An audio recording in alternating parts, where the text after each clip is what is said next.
it on Saturday night. Waiting for it, and we are good to go. Hey guys, how you going? So now BKRsport, we are live for the absolute massive game of the day as the Kiwis, New Zealand, will be taking on South Africa. And it is a big game for the group because whoever wins this game will probably finish on top and will definitely, well, not 100%, but you would assume would win the group stage for Group D. You would assume they do go out on top because after this game, South Africa just play the UAE. So if South Africa were to win, they would finish on top of the group.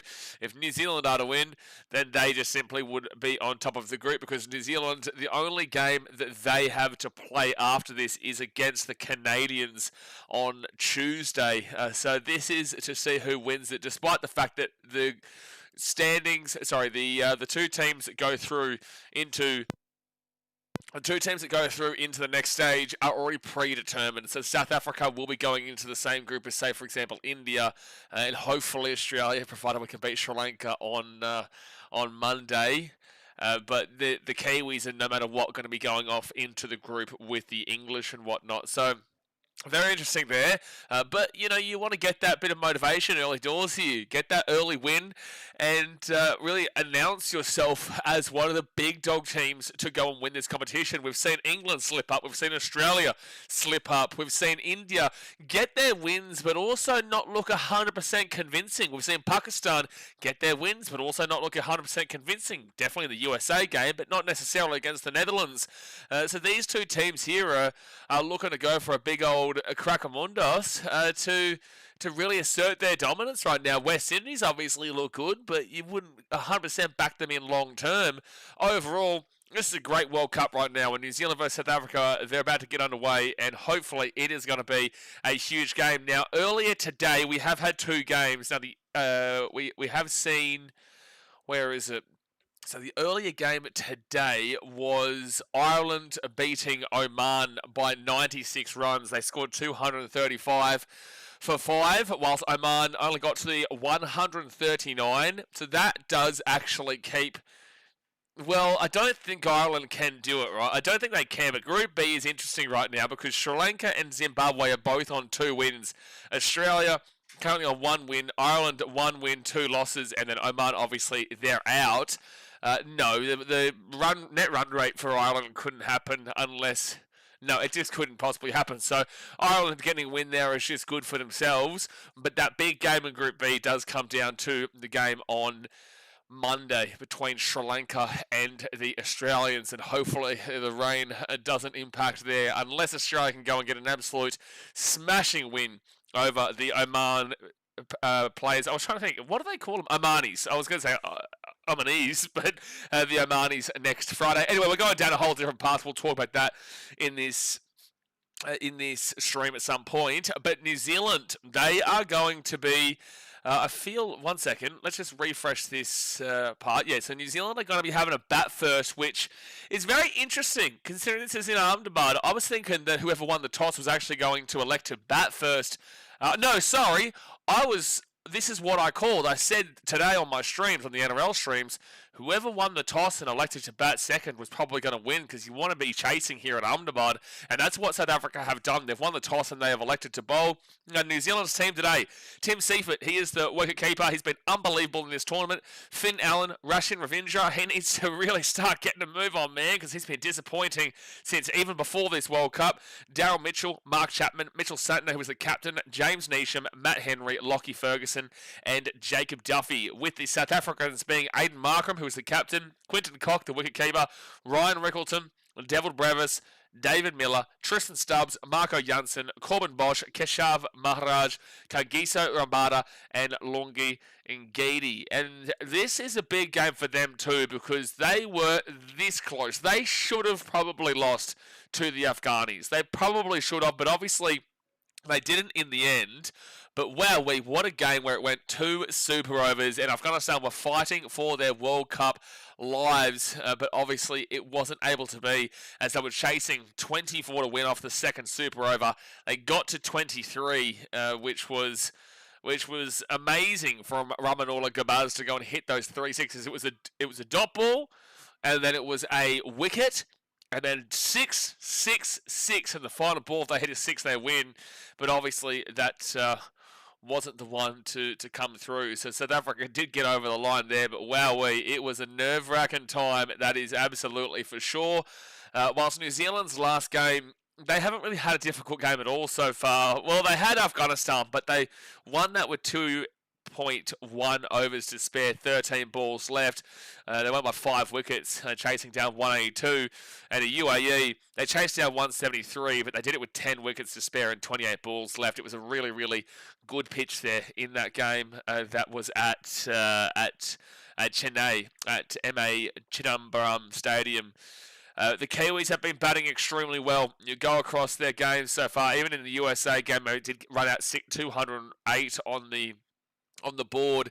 Tim Seifert in that game against the Afghanis, he got 65, and then in the game against the UAE, he was not out for 89, I think it was. Yeah, not out for 89. He is absolutely crushing it right now. If he goes out and gets a good performance here, that'll be absolutely massive, and he might be able to break the most runs scored in a T20 World Cup. It's a long way to go. I think he's about halfway, but at the end of the day, if he has another big-time performance here, you never know.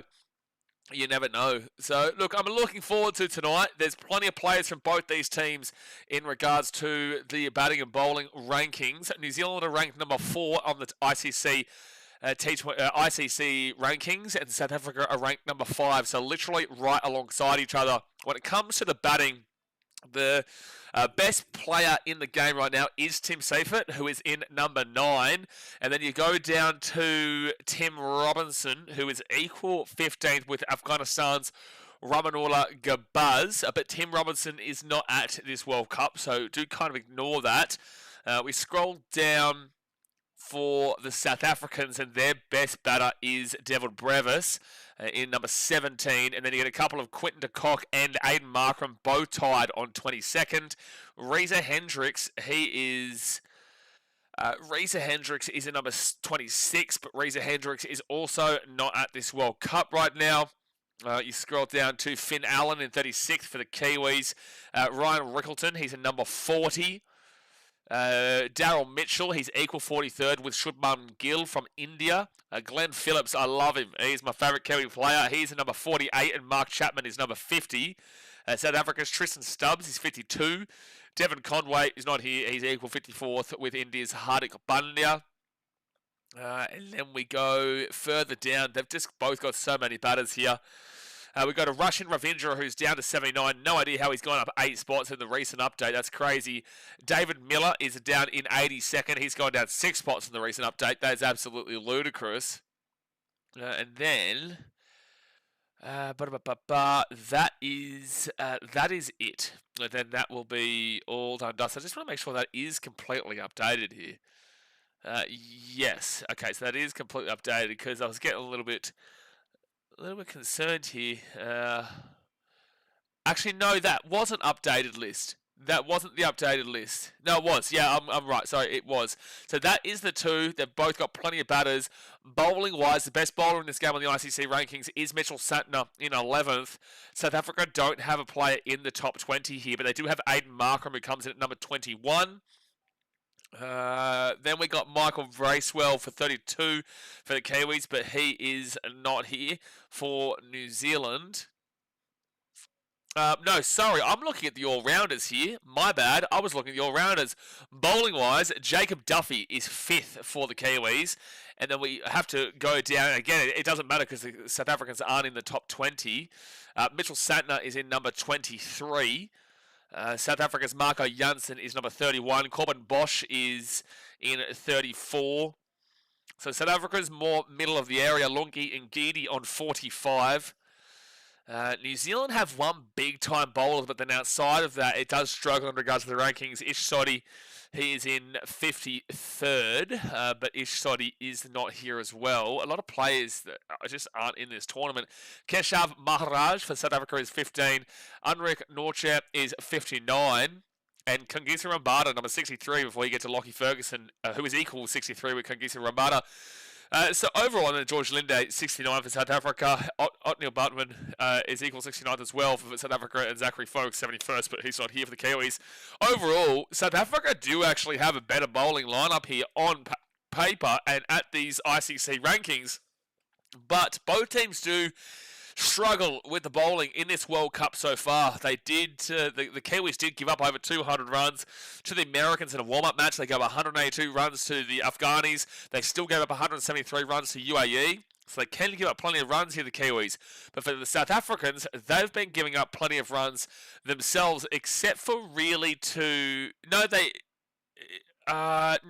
Canada, they gave up 156 runs. Afghanistan, they gave up 187 runs, and then obviously into the two super overs, they gave up 240 against India, and then in that series against the West Indies, they lost by taking a lead of 118 for 6. And then West Indies, they were chasing a 125 DLS method victory.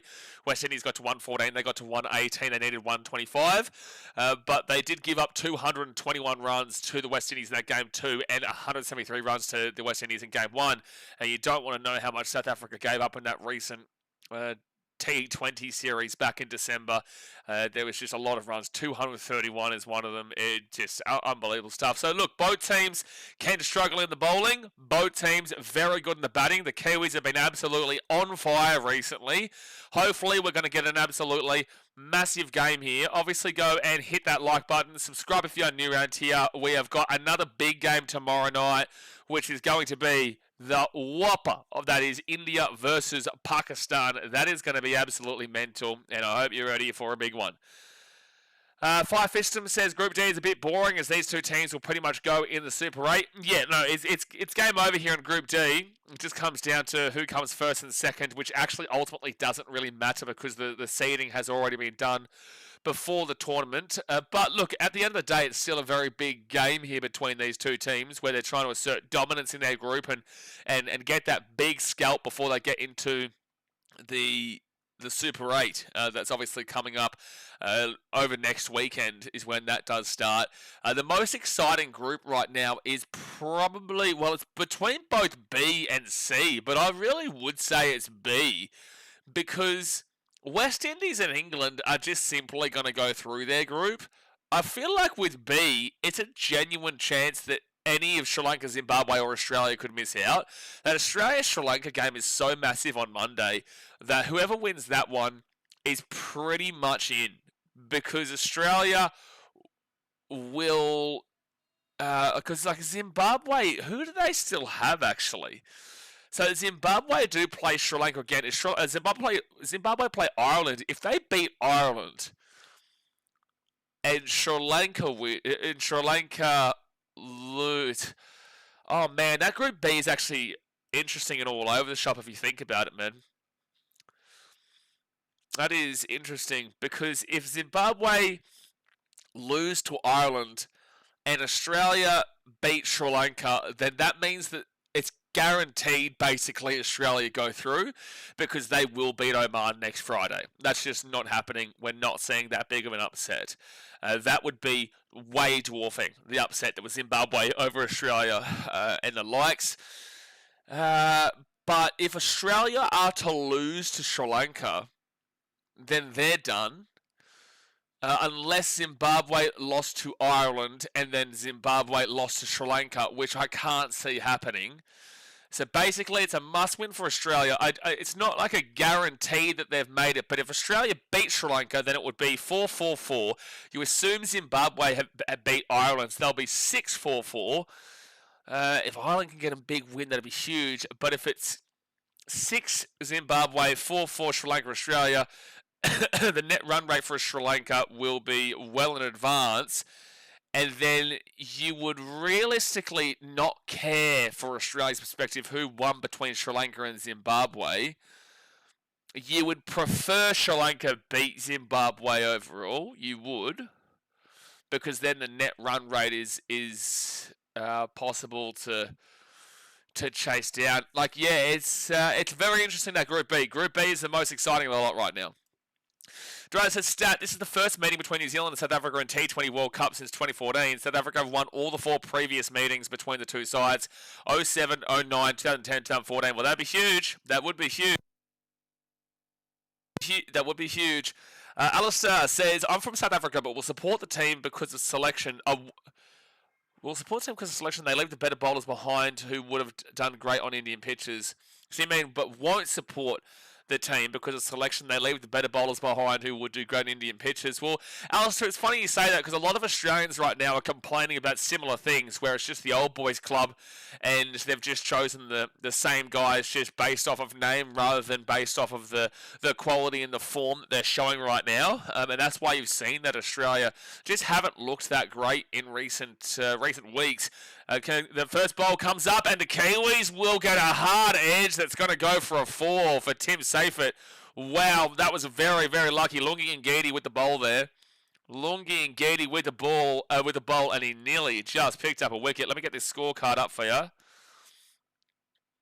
Let me get this scorecard up for you here so that you can see it. But Tim Seifert will get a 4, but it was a scary 4, that's for sure. You wouldn't want that.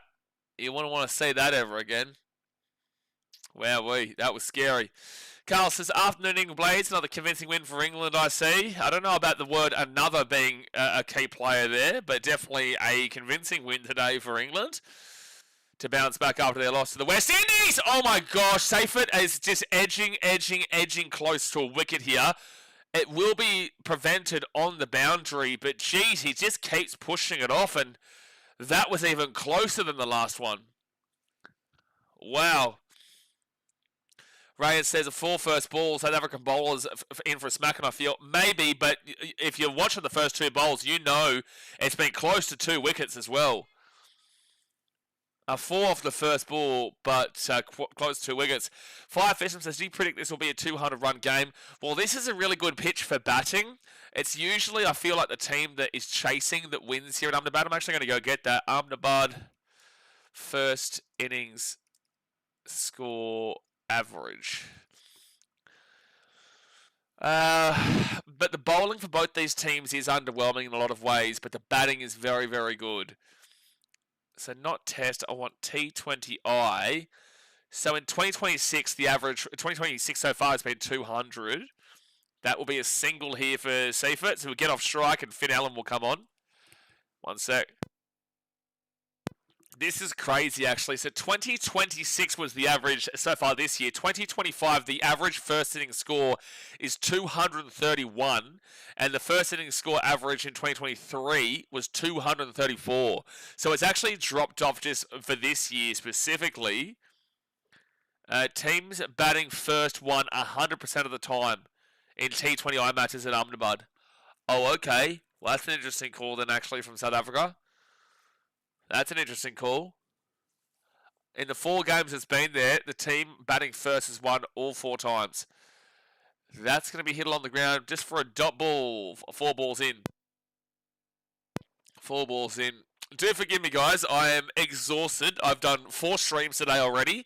4 NRL games, and now we're smashing out our 5th stream of the day. I'm going to get a great sleep tonight, but we've got a massive one, India-Pakistan tomorrow, and 2 NRL games. But do forgive me if I do look quite tired because, yeah, no, I'm feeling it, that's for sure. Rayon says Henry, Lockie, and Duffy is a good trio, I feel. Sure, but they haven't been really overall performing in this World Cup so far. They still gave up a lot of runs to Afghanistan and a lot of runs to the UAE of all teams. Whilst, swing and a miss. Big swing and a miss there. Dot ball.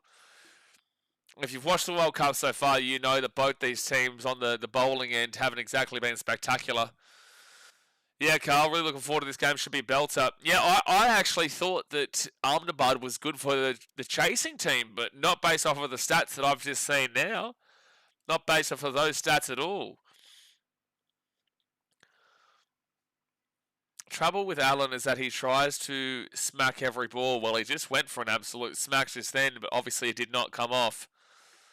So final ball of the over from Lungi Ngidi, and they will get a single off it. So 6 runs for Seifert, 1 run for Allen. Carl says, nice to see Seifert having a look. Well, Seifert, he got very close off of those first 2 balls. Very nerve-wracking times for the Kiwis because they do want him to stick in and stay in a while. Look at the net run rate, though. It's super close between the two teams. Super close between the two teams.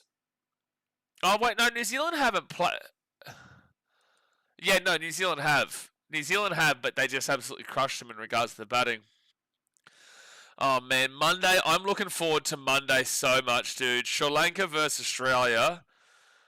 I am looking forward to that so much. England-Italy is the game before Australia versus Sri Lanka as well. And Afghanistan-UAE, I'm not really looking forward to that a great deal. I may skip that, to be fair, considering that neither team can progress. Is India going to beat Pakistan tomorrow? Dude, I don't know. That's a really tough game to break. It's going to be Kangisa Rambada in for a bowl, and he will get a dot ball. That's a hard game. I'm actually thinking that an upset could happen. Unfortunately, we saw an idiot content creator. Take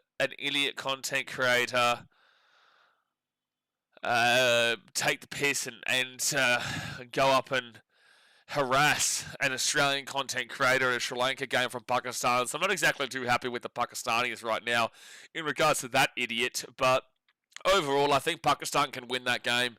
I really do. I think they're so good at restricting the middle of the order, and that's exactly what India have been struggling with recently. Fire Fiston says, I am hoping for Nepal to beat the Windies in the game tomorrow. Good luck with that one. I do feel like the West Indies should be able to get the job done. But if Nepal do beat the West Indies, then Group C is just wild, man. Nepal, after losing to Italy, they aren't going to be progressing anything, to be honest. To be honest with you, they're not progressing anything. That loss to Italy is just disastrous. But, you'd hope Nepal can at least fire up behind a win there to give themselves a little bit of confidence again, because that was horrific. Next bowl from Ramada. Oh, very cheeky bowl, very cheeky. Very cheeky bowl, that. And nearly gets him. A content creator went to the World Cup. So an Australian cricket content creator, Jake Jenkins, he went and was at the Australia game versus Zimbabwe, and obviously he does his content where he talks about all the cricketers and whatnot, and I think he made a video criticising the actions of what's his name, that Pakistani bowler that looks weird when he bowls it. If you get offended by that, you can just shush, man.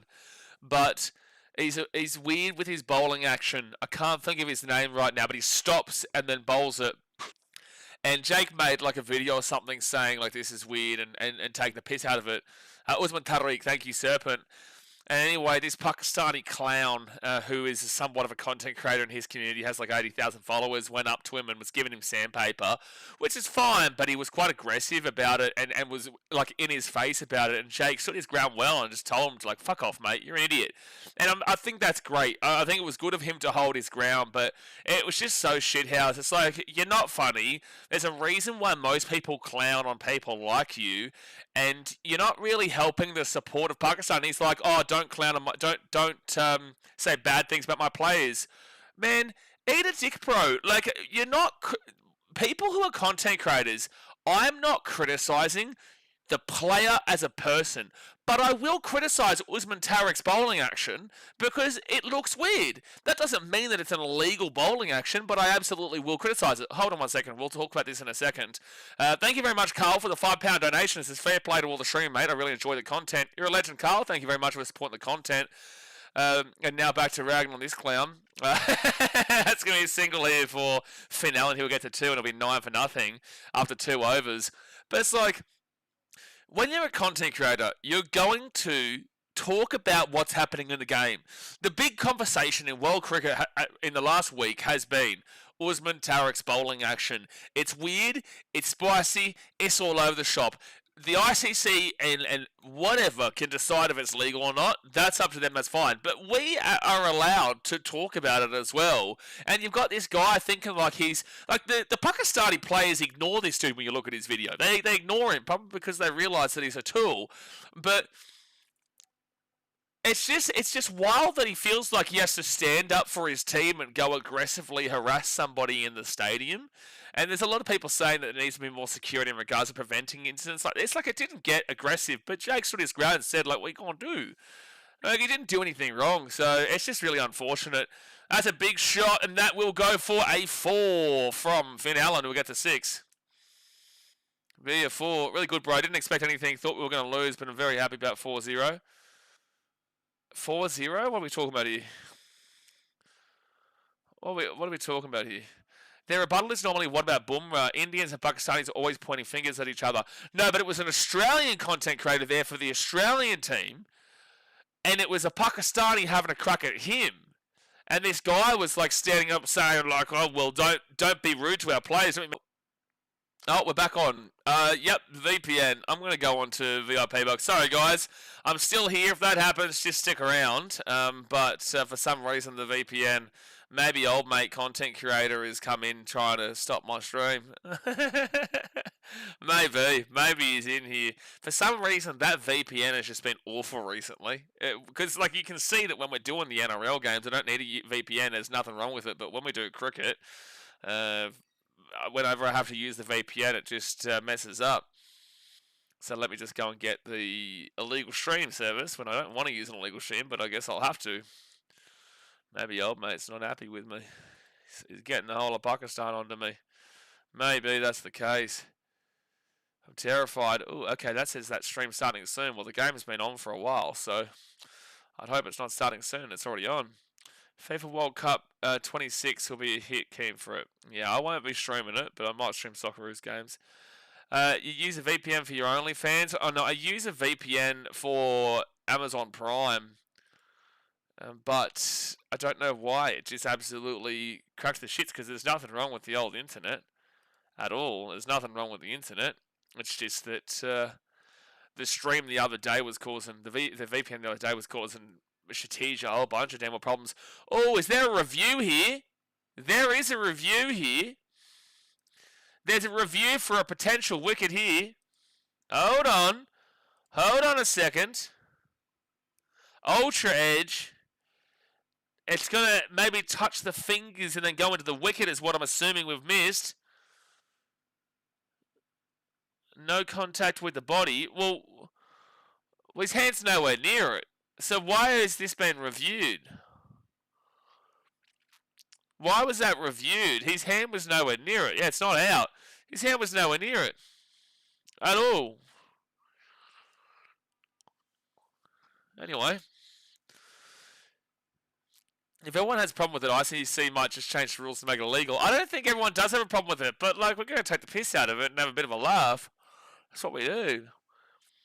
So next bolt from Ngidi, and that's going to be a dot ball. So off this over so far, a 4, a dot ball. 17 off the first 2.4. This is quite low considering where you would have expected the Kiwis to be at with their batting. South Africa and New Zealand aren't really playing for anything here as sports. They're kind of just playing for, I guess, a positive mindset going into the Super 8s because both these teams are making the Super 8. So they're kind of just playing for trumps for the other team. And they're not going to play each other in the Super 8, but maybe they come up against each other in the semi-finals or the finals. So if they did, then that team that already won would have that sense of accomplishment from before. But that is absolutely smashed for a 6 from Finn Allen. That is crunched for a 6, and it's 23 for nothing after 2.5. They're well under the 10 runs per over though in this first 2.5. That 6 really helps them out, but they're well under it. Well under it. Well under it. Can't sleep, so I thought I would join the shenanigans. Well, you may as well, Andrew. Kiwis versus South Africa. It's a big game here. I'm going to go get myself another Coke Zero in a second. Nothing you guys can do can stop me, son. I'm fired up. Fired up for a big game here and ready for some Coke Zero. Lungi Ngidi, next bowl, he's given up 14 runs on the over, and he will give up another 4 off the over. What a big over to get them back on track. 4, 8, 14, 18 runs off of the over. That is brutal. Carl says, I hold my hands up to England's falling, so feel like I can ask this without it being seen as poking the bear. Was the Aussie result a bigger upset than the Windies versus England? Yes, it was. It's not dramatically different, but yes, Zimbabwe winning was a bigger upset over Australia. But also contextually, look at the two teams in comparison. This is a pretty much full-strength England team for the most part, whilst Australia still have a whole bunch of guys that are injured. Our entire bowling attack has been pieced apart before this World Cup. You'll see none of Josh Hazlewood. You'll see none of Paddy Cummins. Stevie Smith has had to be rushed in because Mitchy Marsh is injured, so he wasn't able to play the first two games there. Big shot, and that's a 6 from Tim Seifert, and it's 33 for nothing through 3.1.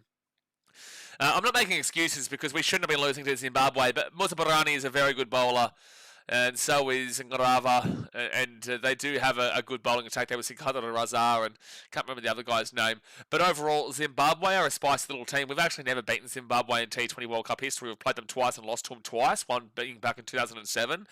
So a little bit of a bogey team there, and T20 isn't our prime time format. Obviously, we're Test and ODI, but mainly Test.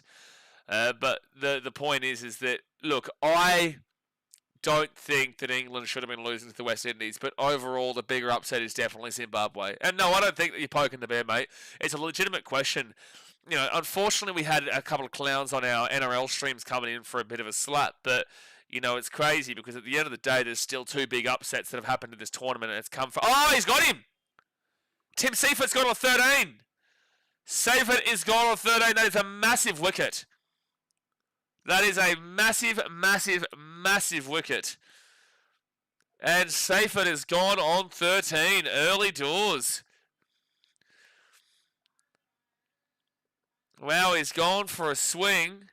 And he is gone. Quinton de Kock with an easy catch in behind. Yeah, he absolutely smashed that one. England not contenders in the slightest. I don't think Australia are either, really. I genuinely believe we might be getting a Pakistan versus India final. Because I think that Pakistan's spin will hurt the Kiwis and South Africans so much in regards to the middle of the game. Abrar Ahmed is very good. And Sayum Ayub is very good. Their batting isn't as dominant as the Kiwis, but their bowling is far superior than the Kiwis. Okay, so that's awful in grand final in terms of who we don't want to win. Yeah, absolutely. But with that being said, I'm just here for the game, bro. I'm just here for the growth of the game and the enjoyment of the game. Like, I would love a Zimbabwe miracle. Oh my gosh, that'd be sexy. That'd be sexy, but it's not going to happen. I was saying Sri Lanka was going to be a tough game, then Zimbabwe came along and beat us. I'm actually really confident about Sri Lanka. I don't think I should be, but I am really confident about Sri Lanka. I am pretty confident about it. When the going gets tough, this Australian team proves that even when you doubt them the most, and this is across all sports, but when you doubt them the most, that's the worst to have Australia in. You don't ever want to be at a stage where you just completely doubt Australia, because they will turn up. No one gave us a chance in that 23 ODI World Cup final in India. No one's given us a chance in so many instances. If you're going to give us the underdog tag, well then we're going to take the underdog tag, and we're going to find a way to win. Go and have a look at what happened against Afghanistan a couple of years ago as well. When you give us a chance as the underdogs, we're going to come and we're going to slap you and we're going to say, don't ever think we're the underdogs again. And I'm pretty confident about Sri Lanka. If we go and lose, then fair play. But I'm pretty confident about Australia, backs against the wall kind of stuff. And now we've got a point to prove. So I love it. I love it. I love having this underdog tag. I love this pressure cooker situation, and hopefully the Aussies can back me up here, but we'll have to wait and see. That's a 4 for Finn Allen, and he will get to 24. It's 38 for 1. Jason, didn't Oman smash a massive score last game? In the game against New Zealand, they got like 173, but New Zealand chased that down and won by 10 wickets. So Oman's not good, bro. Trust me. We'll win that game regardless. I'm not worried about that. The big one we have to worry about is Sri Lanka. And then if we beat Sri Lanka, we'd love Ireland to do us a favour against Zimbabwe. But if we beat Sri Lanka, then that's up in the air. That's up in the air. Is that a 6? That is... Oh! Just gets past the boundary for a 6. Yeah, Steve Smith will definitely play against Sri Lanka. 100%. 100% he will. There's no way we go in without him. No way. Zimbabwe miracle run will be amazing to see for sure. Australia will also need to look at net run rate if they beat Sri Lanka. Yes, but net run rate, the benefit to Australia is that Sri Lanka still plays Zimbabwe, and then we get to play the not the UAE, the Oman. We get to play Oman. So if we can beat Sri Lanka and improve it slightly in regards to net run rate, we've got a really good chance. If Sri Lanka then go and beat Zimbabwe, and Zimbabwe fail to deliver, even though I think Zimbabwe can win that game, if we just need to go and smash Oman, we need to smash Oman. Actually, let's go through to the T20 World Cup predictor. Let's go look here. So what is it? We're 3 point... Oh, they're not showing us. About 3.4 overs down. I'm going to go do the predictor in a second.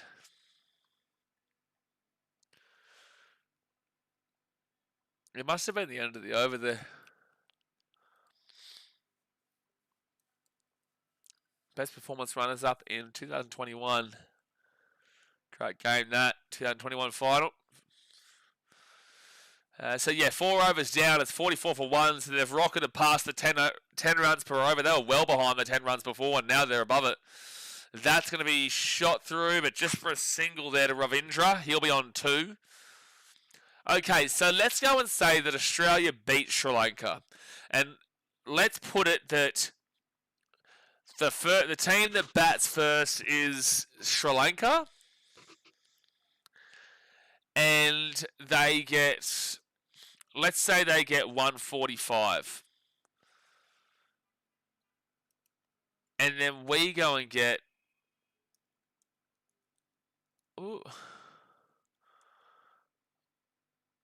147, but it doesn't give us the wickets.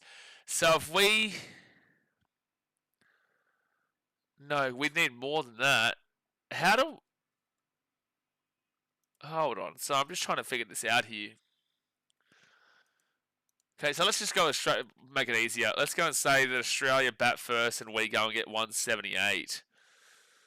And then Sri Lanka, they go and get 132, right? So Australia would actually then go above Sri Lanka. If we could beat them by that much, which I don't think so, but if we beat them by that much, we'd actually go above Sri Lanka on the net run rate. Because currently speaking, Sri Lanka are at plus 3125 and Australia at plus 1.10. But if we went and scored, say, 178 runs and they scored 132 runs, we'd actually go above them. We would go above them there. And it would be Australia with a plus 1.50 and Sri Lanka would be 1.3. That would effectively guarantee Australia into the Super 8 for mine if they were able to win by that much over Sri Lanka, because then it would just come down to beating Oman. Next ball from Rambada will be a dot ball, 46 for 1 through 4.3. But just for interest's sake, we'll go to Sri Lanka versus Zimbabwe. We'll predict Sri Lanka to win. And if we gave them... So if they won 147... No, that's Zimbabwe, sorry. Sri Lanka to win, or Zimbabwe, and no matter what, it's Sri Lanka go to first or Zimbabwe go to first. So if we can beat Sri Lanka by like 40 odd, 50 odd runs, Oh, that's up in the air. That's up in the air. That's up in the air. Oh, dropped in just before the fielder. Dot ball. Okay, so let me see what the minimum is we need to win by. So let's just give Sri Lanka 100. No. Okay, so if we won by 20 runs, if we run by 20 runs, then we would need Sri Lanka to beat Zimbabwe. But we also, again, it doesn't really matter. We just need to beat Sri Lanka and then smash Oman. That's going to be a 4 there for Ravindra. He'll get to 10. We do. Because even if that's the case, and Zimbabwe beat Sri Lanka's on a 1.162. We're on a 1.067. This is from a 20-run win. And then it would come down to Australia versus Oman. We win, we go into second. Kind of no matter what here. Provided we beat Sri Lanka, we're kind of just in. Because if Sri Lanka then beats Zimbabwe, we just need to beat Oman. And we're beating Oman. It just comes down to Sri Lanka, bro. And all it does is come down to the game on Monday. That's all it does. Oh, I just realised I have to refresh this score, don't I? Give me 1 second here. Give me 1 second here. There we go. Hey everyone, get around your shittish. Adu says, I think Sri Lanka would give us game, but I would say we good enough for the win, maybe 20 plus run win. It kind of doesn't matter though how much we win by. Like, let's go and give Sri Lanka 119 runs, so they only lose by the 1 run. And then if Sri Lanka beat Zimbabwe, we're in second. If Zimbabwe beat Sri Lanka, we're in second. Provided we beat Oman. And we're not losing to Oman. That's up in the air, that's up in the air, that's up in the air. But it's a 6. It is a 6. Hello, hello, hello. Roshin Ravindra with the 6, and he will hit the 300th tournament 6. The 300th. Big slap up, 306. 306. Don't forget, guys, we will be live tomorrow night, India vs Pakistan. Be here for it, bro. Be here for it. That is going to be an absolute belter of a game. That could go down as one of the best cricket games you'll see. Because it could go either way. I have that game as 50-50 as they come. As 50-50. He's gone! Oh, Roshin Ravindra continues. Just continues and continues and continues to disappoint. 13 runs. This guy can't hit more than double figures to save his life. He gets to 10. That's the highest. 13 is the highest I've seen him getting yonks. 13 is the highest that I've seen Roshin Ravindra get in ages. I'm going to go have a look here. He obviously didn't come in against the UAE. Against Afghanistan, he went out for a golden duck with 0. We go to the warm-up match against the USA, and he didn't play in the warm-up match against the USA. Against India. Well, hey, he got 30 runs, to be fair, in the 5th game that meant nothing, but sure. In the 4th game, he got out for a whopping 2 runs. In the 3rd game, he got out for a whopping 4 runs. Just incredible stuff there. In the 2nd game, he got out for 44 is actually not too bad there. It's not. Oh, you give him credit where credit's due. And in the 1st game, he got out for a belter 1 run. You know, so got a little bit of what you're doing about it here. Just a little bit of how you're doing. How about that West Indies series? What did he do in the West Indies series? 21, so a bit of whatever in the 5th test. 21. Oh, that's scrolled all the way back. I just want the West Indies game. No result in T24. Uh, 26. We had a pretty consistent amount against the West Indies, I guess. For New Zealand, he had 11 in T22. And in T21, he got out for 21. So he's pretty consistently in the 20s overall. 5 says, for some reason, I've never Roshin played great in T20, only in ODI. He's not good in T20, bro. He's too high. Daryl Mitchell's too low. Put Daryl Mitchell in 3 if you damn well have to. But realistically, chuck Ravindra where Daryl Mitchell is and push everyone up the line. Because Ravindra is not good in 3. He's not.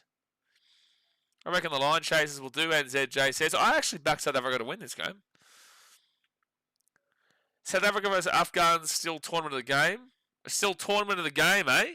Wow, tournament of the game. Good stuff. Although I want India to win by far, but my gut says Nepal will topple West Indies tomorrow and Pakistan will defeat India. I feel West Indies beat Nepal, but I know why you're saying that. I saw your video you sent me. I feel West Indies will beat Nepal, but I do feel that Pakistan will... I do feel that Pakistan will be able to get the job done over India. It's going to be 50-50 though, mate. It's real close. It's going to be real close. Tomorrow we about to see Babar Azam. Like I say, lads, I'm really glad that I don't think we'll have an influx on the stream overall because there'll be thousands of Hindi and Urdu streams that will take away from people watching this stream, and I'm actually grateful for it because I just don't want the toxicity tomorrow. I just want to watch a good game of cricket, really, and just enjoy it. So I don't want to have to deal with political shit in the chat. So it's actually pretty good overall that there'll be so many channels that will take away from this channel, and you guys can just sit here with us and enjoy the game, and hopefully we don't get too rowdy in this chat.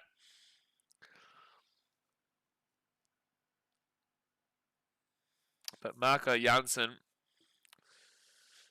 gets a slap. India-Pakistan match will be played on the same pitch as Australia-Zimbabwe. Yeah, no, I know. It's at Upper Martisar Stadium. The big games are all at Upper Martisar. That's why, as an Australian, I'd prefer us to be playing at Sinhalese or Pallekele. But Australia versus Sri Lanka is actually at Pallekele. It's not at Upper Martisar, which is interesting. Not at Upper Martisar. We probably lose. If Australia played Sri Lanka at Upper Martisar, we'd probably lose that game to... We'd probably lose that game to Sri Lanka, in my opinion. It's not a good pitch for us.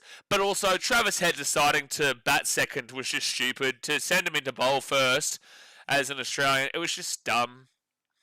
No, Shatish, as I said before, we did our World Cup predictor. 1 second. As long as Australia beats Sri Lanka, it's pretty much... Oh, he's gone! Finn Allen's out in 31. Finn Allen is out in 31, and it's 58 for 3. It's 58 for 3. Finn Allen is gone, and the Kiwis are in a bit of mess here. They are in a bit of mess. But no, if you go and have a look at the T20 World Cup predictor, if you give Australia a win by 1 run, I'm going to refresh this so I can completely do it all again.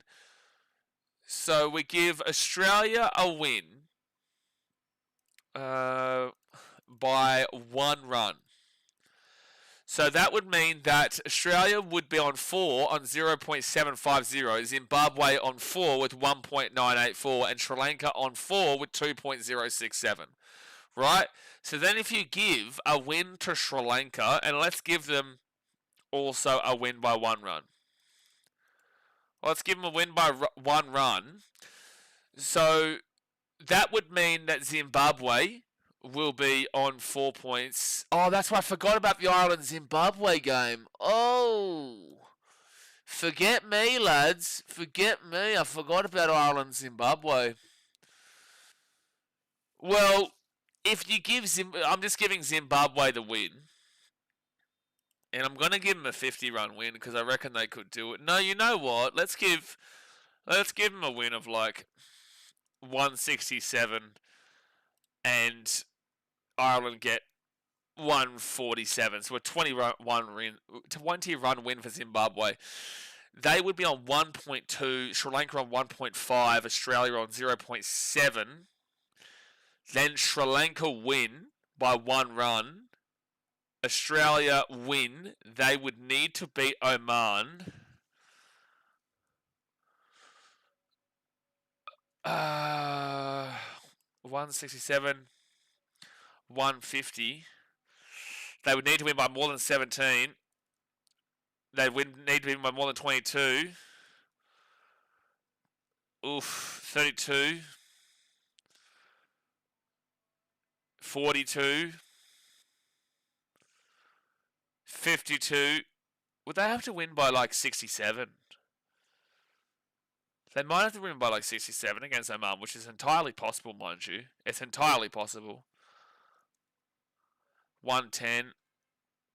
114. They would have to win. If that was the case, they would have to beat Oman by 24, 34, 44, 54, 64, 53 runs, which is entirely possible.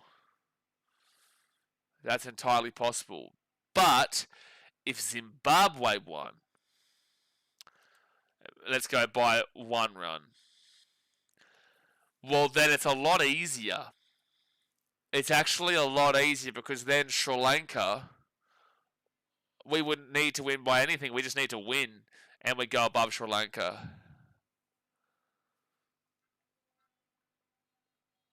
No way you said Pakistan will beat India. I said it. I said it's a good shout. That's a single. You got to remember that's a very spin dominant pitch, and if you're talking spin with India and Pakistan, Pakistan wins out the battle. They've got Chakravarti as the number 1 bowler and spin for India, but Pakistan have like 4 of the top 20, and they're all spin. 59 for 3 through 6.1. Score predictor is 171. I don't know if that'll be enough for the Kiwis. I don't think 171 will be enough. I do think that they need to be getting around that 200 marker. That's a swing, and that's a 4 for Chapman. He'll get to 63 for 3, and he'll be on his first 4 runs. Harrison says, I support Oz here then. Yeah, good stuff, bro, because Australia's not in the game, so you can support them all you want tonight, mate. Australia need to win both their games by a total 72 runs, and Zimbabwe should lose to Sri Lanka. But that's not what necessarily has to happen at all. Like, if Zimbabwe beats Sri Lanka, and Zimbabwe beats Ireland, Australia beats Sri Lanka, all we would need to do is win against Oman. We just need to win by 1 run against Sri Lanka, and then literally 1 run against Oman, and Zimbabwe beat Sri Lanka. Oh my gosh, he's bowled him. Glenn Phillips is gone. Maharaj with a wicket. Another wicket has come, and the Kiwis are collapsing right now. 64 for 4. The South Africans are firing. The South Africans are firing. South Africa's firing right now.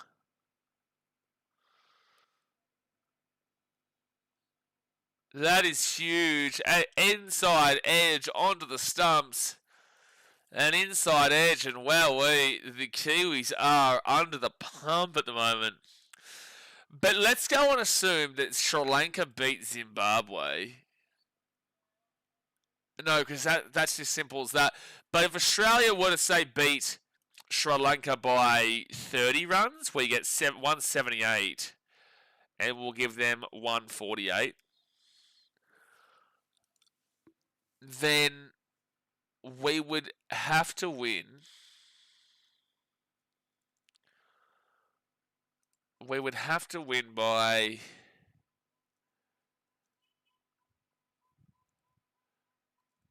We would have to dead set just only win by about 15. That's going to be a single here for the Kiwis.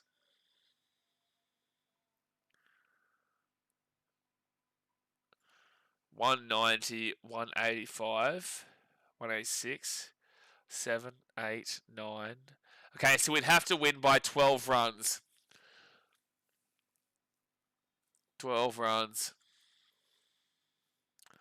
Yeah, I feel Australia still make it, but again, they have to beat Sri Lanka. It's just as simple as that. That's it. No other two ways about it. Big shot over the top. Is there going to be a man in the boundary? No, that'll be a 6. That will be a 6. My stream may be a little bit delayed. Well, maybe because of the hiccup that it had before. Guys, Shatish, you'll love this. Refresh your stream. I had to turn off my VPN because that was causing the problems. So now we're not using a VPN and we're watching it on VIPbox.tv. That's what's happening. So if you refresh the stream, you should be live, or just click on live to make sure that you are live with the stream. But a very good start here for the Saffers. Unbelievable start for the Saffers. Unbelievable start for the old Saffers. They're on fire now. They could come through here. Oh, Corbin Bosch in for a bowl. Oh, swing and a miss. I would refresh the stream if I was you, Shatish, if you want to be live. I would. You want to see that motorbike again, don't you? I know you want to see that motorbike again. We all want to see that motorbike again. Don't lie. Don't lie. You love the motorbike, mate. You love it. You love the motorbike. Buy it. Buy it so that when I come to Jaipur, I can drive it. 7.1, 71 for 4. South Africa's Corbin Bosch. Next bowl. Ooh, swing and a miss. Swing and a miss. Better be a Harley Davidson. That's what you should buy. Buy an elevator too. I reckon if you buy the motorbike, it will send you on a positive path in life that will be able to afford an elevator. I think that's the way to go. That's the way to do it. So Bosch 2 dot balls. The runs right now are at 9.68. They do need to still punch up around that 200, mate. But they've already had 4 wickets. Whenever you are here, I'll buy one. He's on his way tomorrow, mate. He told me he's booking a flight to Delhi tomorrow. He'll be there. Perth to Delhi, you can basically walk there to that close. You can just walk across the border from China to India. It's right there. It's right there, mate.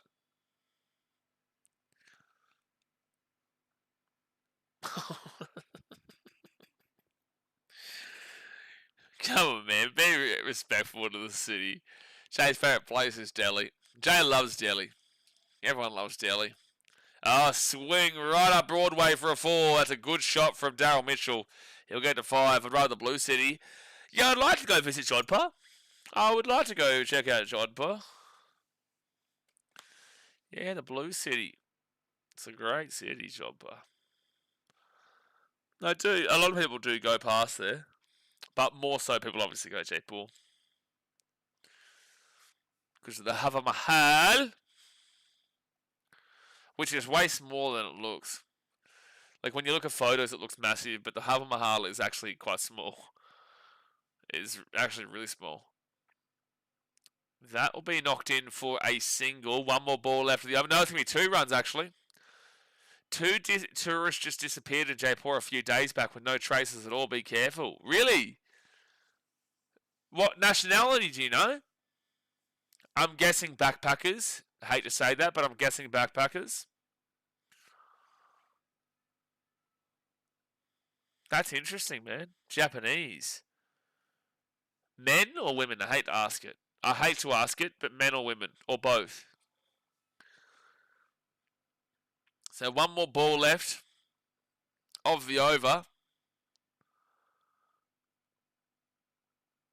7.5 overs down, final single to go. Oh, okay, and that stream is just going to keep on tripping up. So 4 for 77 at the moment. Come on, I want the Kiwis to put on a good score to make this a good game because right now I'm believing pretty much that The Saffers have got this one. As we currently speak, I just don't know if the Kiwis have the bowling attack to limit them. 4 for 77 after 8 overs. Oh, that's right. I just realised we skipped out on the drinks break before. I still just can't believe Travis Head deciding to bowl first, eh? Oh, he's just sent me a WhatsApp with him. Okay. 2 Japanese tourists go missing in Jaipur. 2 Japanese nationals, women, by the way, have gone missing in Jaipur under mysterious circumstances, sparking a citywide police manhunt that has gripped the Pink City. The duo arrived from Delhi by taxi on February 7, checked into a hotel in the Brahmapuri area, and later that evening headed to a restaurant in Ashok Nagar for dinner. How close is Ashok Nagar to where the Airbnb is? That's going to go for a... No, good fielding to stop it. But CCTV footage reveals they exited just 5 minutes later without eating and vanished, never returning to their waiting cab or lodging, prompting the driver to file an FIR after waiting till dawn on February 8. Waiting till dawn? The bro waited till dawn? Jaipur police are scouring CCTV from the hotel, restaurant and surrounding streets, contacting the ministry, while probing angles from possible sightseeing detours. In 2 kilometres, that's super close. That'll be knocked out back for a single. They returned to Japan from what I read just now. Well, that's not what this says. Assumed bro was high, that's why he waited till dawn. Yeah, that's what... Like, obviously, God bless those 2 females. I hope they're okay, and I hope they're found safe and sound. But bro is high, waiting until dawn without looking beforehand. Are you serious? Bro's just waiting till dawn.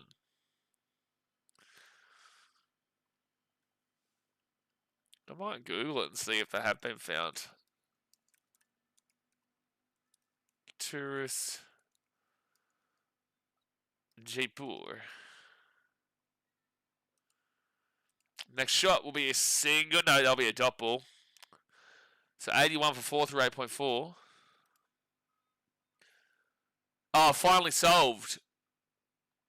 Okay, yeah, no. Just Satish, this was solved 4 days ago. They did go home. Fire system is right. They went home, mate, 4 days ago. What's wrong with you? They got home safe and sound, mate. So now my biggest question is, bro in the taxi waiting until dawn. Come on. What are we doing, lad? Next ball from Maharaj, and that is going to end up being a...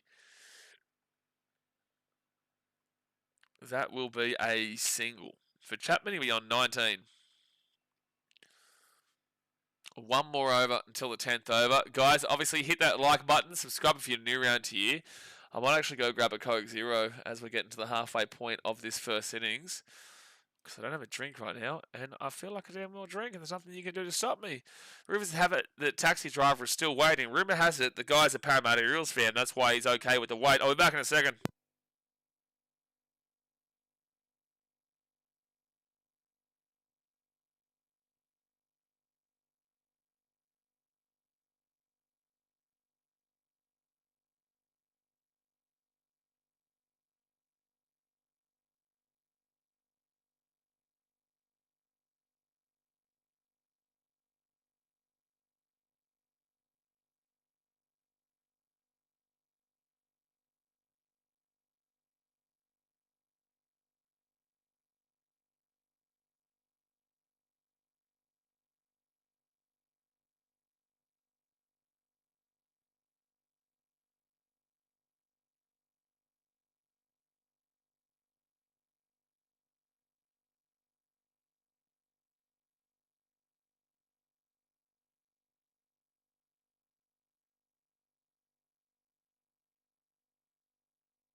We're back.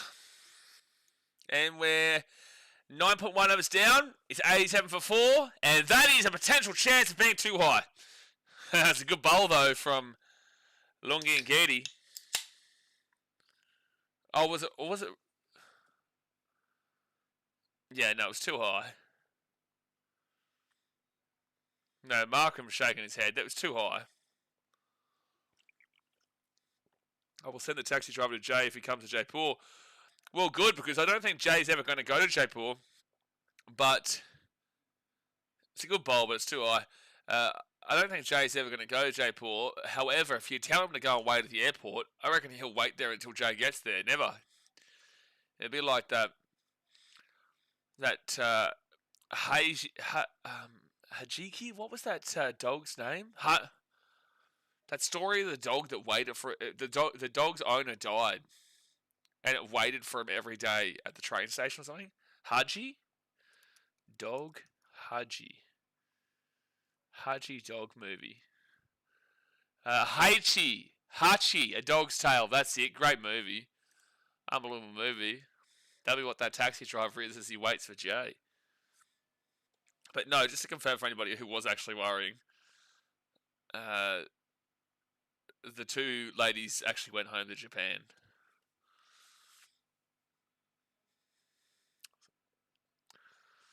All right. So, in Ngidi average length in this World Cup, it's usually around the... Oh, no, that's not going to actually show us. Don't worry about that. So, 3 runs in this over, 9.3 down, 89 for 4, and that is an absolute just full toss. Full toss. I will say, Shatij, as like a person from not from India, that's what I should say, obviously I was understanding of it because I'd come from, I guess, house cars. But I feel like, because India in general, like the place is great, don't get me wrong, but India in general, it's always weird going down the alleyways, because in Australia, you'd never go down alleyways to get to apartments, eh? Like, you would never do it. You just never want to go down alleyways in general in America or Australia, but in India, you have to. It's a single. It's confronting as you walk in, and there's all those guys. Is it like cooking or doing work in the corner as you turn to the right and then go up the stairs without the elevator? No elevator, but it was always confronting as they would always just stare at you as you walk past them. They would always just stare at you every single time. Obviously, I understand. So 91 for 4 through 9.5. You do get used to it in India, but it's interesting. Next bolt. Oh my gosh, this link just keeps on skipping. That's why I need my VPN. But my VPN cut the internet before. Okay, this one might be better. 10. It says 10 overs. We've already gotten into the next over here. Hopefully this hasn't gone back even further.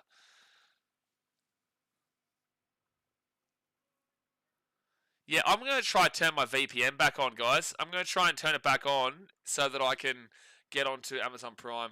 Give me 1 second. Oh, no, I understand, Satish. Don't get me wrong. I understand your point, but this is how the culture is here in the old city areas busy as hell. Oh, mate, I'm not saying it's a bad thing. I'm just saying that it takes a bit of getting used to. Takes a little bit of getting used to. So score predictor has him at 176. Give me 1 second here, guys. I'm just going to be absolutely sweet over here. That's cool with Amazon Prime. You can actually do a rapid recap. Alright, so it's coming back up.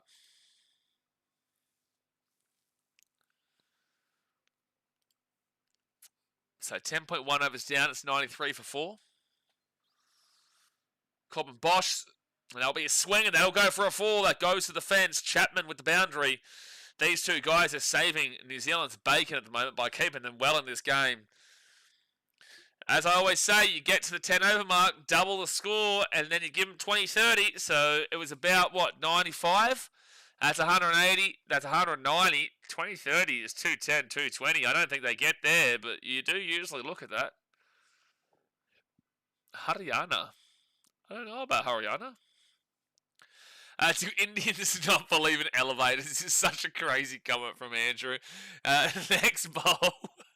That's going to be a single, 98 for 4. Shatish is very anti-elevators, specifically.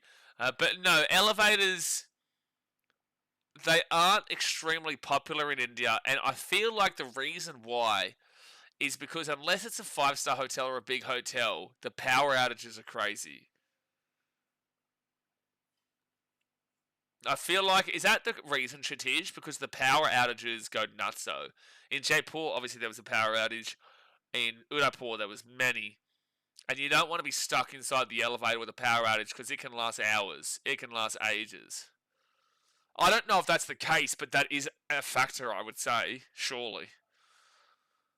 98 for 4 through 10.3.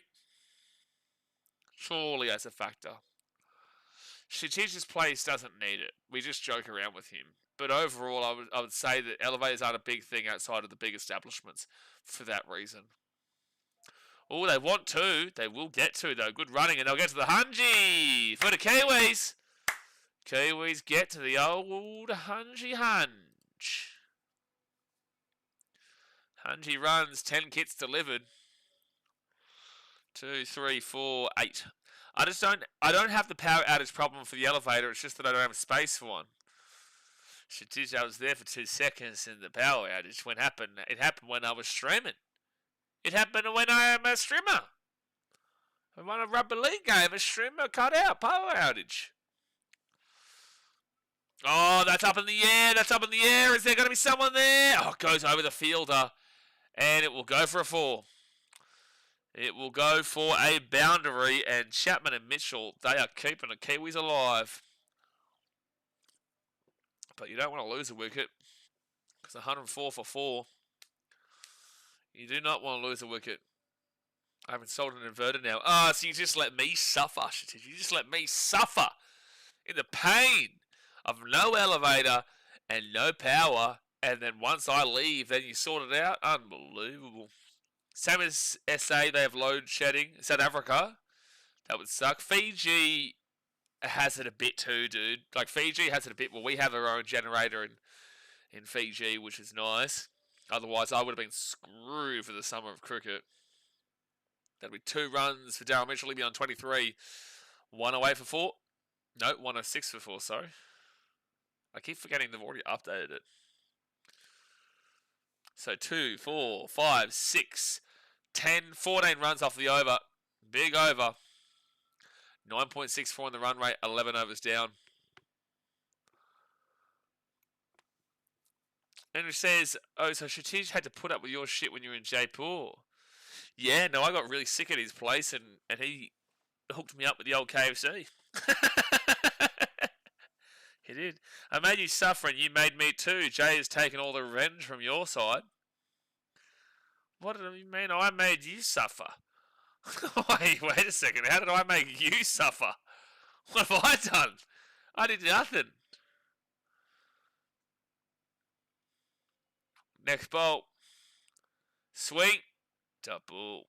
So this is actually apparently a full house, they say, for how many tickets were available to be sold. Which is amazing for a game between 2 teams that aren't the location. And that'll be swung on for a single. 107 for 4. Jay's your moderator. Yeah, but Jay timed you out yesterday because you were coming on to our rugby league stream and talking about cricket. I told you, stop talking about cricket. You said, okay. And then I mentioned briefly that I was going to stream a cricket game, and then you thought that was like a go-ahead to talk about cricket, and it's not a go-ahead to talk about cricket. I'm just telling people that we're going to stream that game.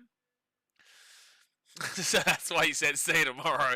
That's a big swing from Daryl Mitchell for a 6. See you later. Wowee. Goodbye, Irene.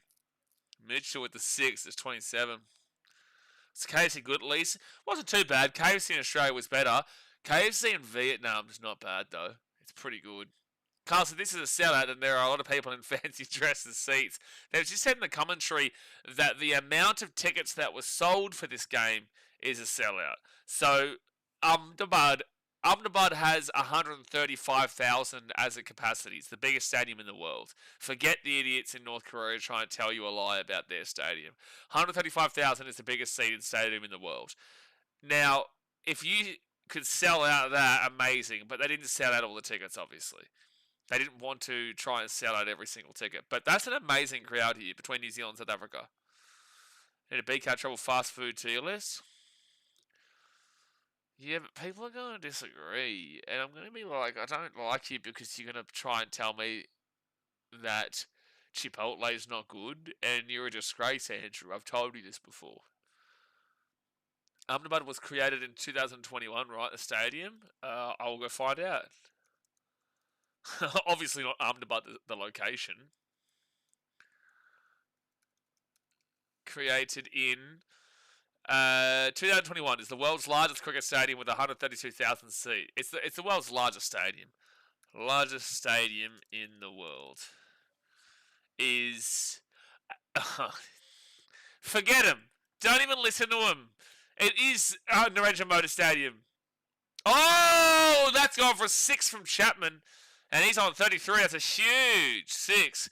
Forget that. It's North Korea saying their stadium's 150k. Get out of my face. You're a liar. You don't have an 150k stadium. I don't believe you. Yeah, I don't believe you. Does Pyongyang actually have a 150k stadium? I don't believe it, bro. Okay, so next bowl from Markram. And that will be hit on the ground for a single. So it will be 121 for 4 through 12 overs. They're getting some good runs now. Chipotle is bad, but that's okay. You can have your Chipotle. Yeah, well, Andrew, I'll give you a warning shot of a minute. Don't ever disrespect Chipotle again. Don't ever do it. Don't ever do it. So it says Pyongyang, North Korea, is home to the Rungrado 1st of May Stadium, which is officially recognised as the largest stadium in the world by capacity. Get out of my face. While its capacity has been debated following renovations, no shit, the stadium remains the world's largest. Here are the key details. The stadium was originally designed to hold 150k spectators, originally is the key word there. After a 2014-2015 renovation that installed individual seats, some estimates lowered the capacity to approximately 114 to 115k. However, it is still cited as being able to accommodate 150k for special events. Yeah, but if you could do Ahmedabad, I'm sure you could fit more than 135,000 into Ahmedabad Stadium if you had a special event. Come on. Give me a break. That'll be a dot ball. Good start here from Abada for his third over. 0 for 9 through 2.1 though. Good economy. No wickets, but good economy. Don't ever insult Chipotle again. Coconut coffee, Coke Zero, banh mi and sniffy jar. His food list. Absolutely. I got my missus getting me a banh mi later on tonight. Beautiful. Beautiful, mate. Beautiful. 9.95 on the run rate. Dude, they're going to hit 200 here if they keep with these guys and not get a wicket. That's going to be swung on, and that's going to be a single. Position for BK to visit the stadium. So, Andrew, as a content creator, I'm actually banned from going to North Korea if I've said anything bad about North Korea on any publicity content creation level, and I just said that they're idiots for lying about their stadium size. What are you sniffing? It's a Thai herbal inhaler. Surely you've heard of these. You're in India, so close to Thailand. Surely you know about the Thai herbal inhalers. So they were just counting space for people to stand. Pretty much fire fist them. So it's like, okay, well, let's do the thing. Let's do the same thing with Ahmedabad. Let's do the same thing here with the Narendra Modi Stadium. I'm sure you'll probably get 200k. Next ball. That will be a 4. Jay, grow up, man. Don't encourage him to do all that. Don't encourage him to go off. It's Pyongyang, North Korea will never admit that they reduced the capacity to the 114, 115. They'll never admit it because they want to claim they have it, but they did change it. They'll never allow anyone to come in and actually make sure of it. That swung on, and that is going to be absolutely crunched out for a 4. Beautiful shot from Chapman. He's on 39. Run rate over 10. 10.03 right now. Run rate over 10. The Kiwis are on fire. They are on fire right now. Look at them go. Just looking beautiful like a bunch of gazelles. There are 135k actual seats in the Narendra Modi Stadium. At least 200k Indians can fit in. This is what I'm saying, bro. So they're willing to count the 150k that includes standing room, but they're not willing to count the standing room that you could have here in Narendra Modi Stadium. That's going to be a 4 for Chapman. He'll be on 33. Like, come on. And this is what I'm saying. They're just lying, bro. They're just lying. Come on.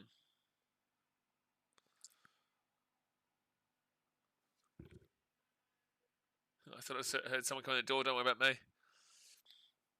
Like the MCG, we don't need to lie. We've got 102k, and I feel like if you had standing room at the MCG, you'd probably have. What's the highest crowd? How many people can you fit in the MCG? 100k for an AFL game, but the highest crowd ever was 121,696. The largest crowd for a single day of Test cricket. Wow, that was for a Test cricket.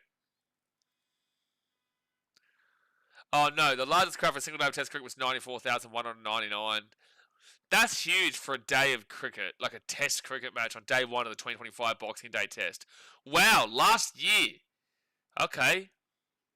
And the record crowd for domestic cricket match is 80,883. With standing room. Let's go concert. For a concert, which includes approximately 95,000 seats and 5,000 standing room. How do you lose? What? How do you lose attendance? How do you go from having a capacity of like 100, just over 100,000 to having 95,000 with a concert? India can never get a crowd of 90k for a test match. No way, you'll get it for T20 though. Or ODI World Cup final at Ahmedabad. 100,000 Indians went silent in Ahmedabad. That's a 4. 100,000 Indians, they enjoyed Traffy Head. He whacked him for 6, he whacked him for 4, and Jolly OG. No, I'm not going to go for what would have been the rhyme there.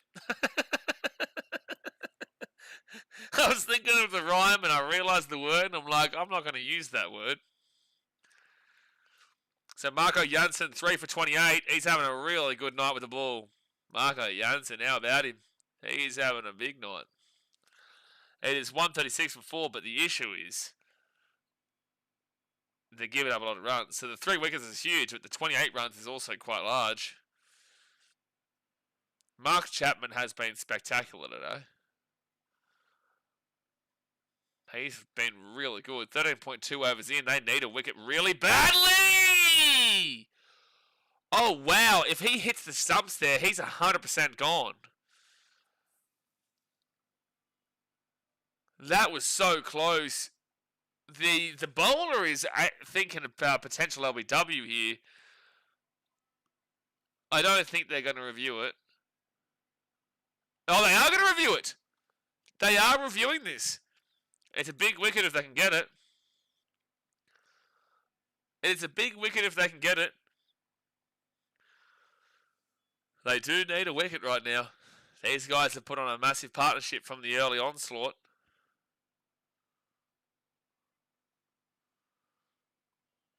So they will review it. I actually really loved watching the video of Maharaj breaking down that second super over against Afghanistan. That was a really cool insight. So we're still waiting. In this World Cup, we've been waiting for this broadcast to show the review. We always wait for so long for them to show it, man. Just show it, you cats. Okay, finally, they're going to show us the review for LBW. I don't think it hits. Oh, it will definitely hit bat. 100%, million percent hits bat. Chapman isn't bothered because he's smashed that with the bat. Even if North Korea make a stadium with that capacity, what is the return on investment? Like, what even is the use? Kim Jong-un's speeches? Yeah, and athletics and football, but their economy isn't based off of, it's not like a economy that you'll get in Australia or America or whatever. It's their economy is all like equally. There's no like overachievers unless you're like government or something. I don't know. But either way, there'd be no points. I don't know what the return on investment would be. Yeah, up in the air, but that will go for a single. That will be a single. It'll be 137 for 4 through 13.4. So they lost the review there, South Africa. They lost the review.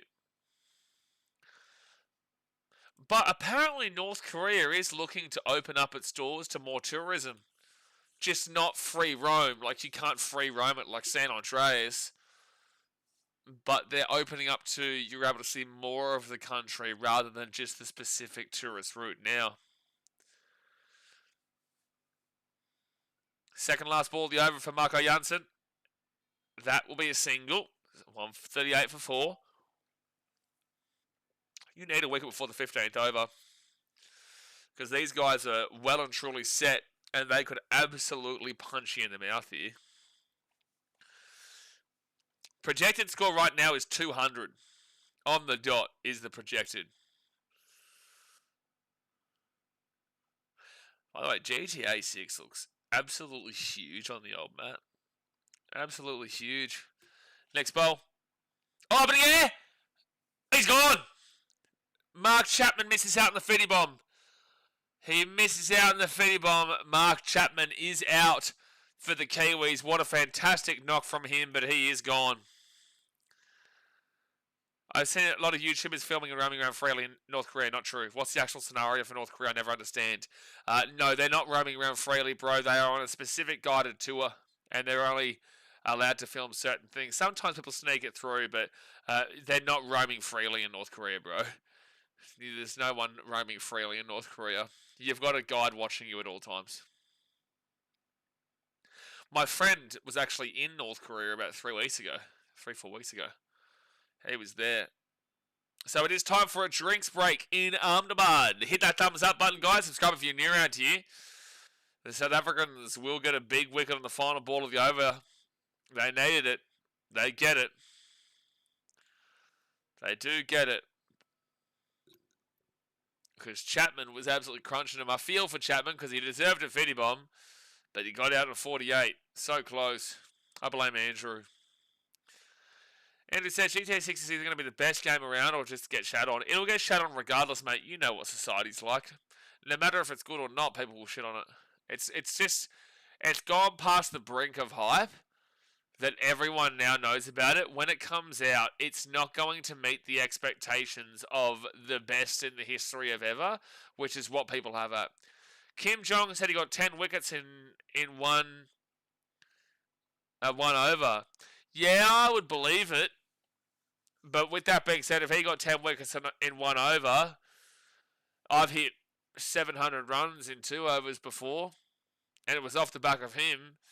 And the reason I was able to legally get 700 was off the back of his no balls. So you tell him that. You take that back to him. Send it in the mail to him. Send it by a smoke signal if you want. Isn't there a thing like with Kim Jong-un said that he got a hole in one for all 18 holes on a golf course? I think that's actually a true thing that he told his people. That he got a hole in one for all 18 holes on the golf course. Like in one go. Just straight, consecutive. Yeah, I know you witnessed me hit the 700, Andrew. That was really good stuff. But I'm pretty certain That's one of the lies he's told his people. Did Kim Jong Un play golf? The first thing is, did Kim Jong Un like the Interview movie and hit 18 hole-in-ones? No, it was not Kim Jong Un. Oh, sorry, but his father Kim Jong Il, who is the subject of the legendary tale of shooting 11 hole-in-ones in a single round. Not 18, but 11 hole-in-ones in a single round. This supposed 1994 performance occurred during the first ever round of golf where he allegedly finished 38 under par. How incredible is that? That's so funny. Okay, Maharaj in for a bowl, and that's going to be a single. So 139 for 5. Mitchell on 32. Come on, Mitchell. You deserve the 50 bomb. Come on. Daryl Mitchell is so good. He should be up higher in the he should be up higher in the order. Get rid of Rashin Ravinsha. Put him down. So the run rate in the 1 to 6 was 58 for 3 with a 9.67. Consolidated 7 to 14 was 80 for 2 and 10 run rate. Came for the dance. We all love the Fitty Bum dance, Andrew. I love doing the Fitty Bum dance. You love the Fitty Bum dance. We all love the Fitty Bum dance. Leave the little rocket man alone. He hasn't shown us his rocket yet, mate. So next bowl from Maharaj. He's still got 2 overs remaining here. And that will be a dot ball. Go straight up into the old stump bowlers. It will be a dot ball. Kim shot 38 under, including 11 holes in 1, at the 7,700-yard championship course at Pyongyang in the very first golf round of his life. Oh, so not only was it 11 hole-in-ones in 1 over, but it was 11 hole-in-ones in his first ever golfing experience. That he had 11 hole-in-ones. It shot 38 under. It's hilarious. Why wouldn't you just go for the 18, at that point? Why don't you just say, straight up, I got 18 hole-in-ones? They must be like, what's most believable? What is very good, but very believable? And then someone would have said, oh, you got a hole-in-one. Not good enough. 2 hole-in-ones. No, I want to be the greatest of all time. We're going to go 11 hole-in-ones. And that will be a single. So Maharaj, very good over here. Just the 2 off of it so far. Plays at 66 as there was no crease drawn and the bowler kept bowling no balls. Look, it was one of my finest. It was definitely one of my finest days. Conspiracy theory much? What? No, that was actually propaganda put out by North Korean media. That is a factual statement that North Korean media made about... you're saying that he's with his propaganda. I thought you were saying that I was saying it was propaganda. I was putting propaganda. No, that is a literal fact that was said to their public. So 15 overs down. It's 140 for 5. Only 2 runs off the over there from Maharaj. Beautiful, mate. Beautiful. Beautiful.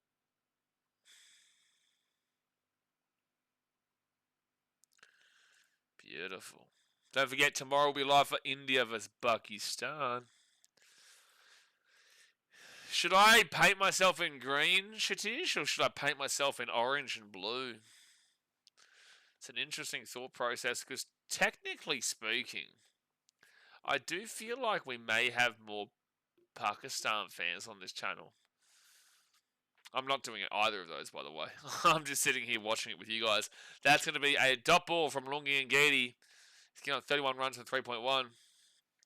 I do think, though, that I have more Pakistani fans than I have Indian fans on the channel. You're forgetting the most important game of tomorrow.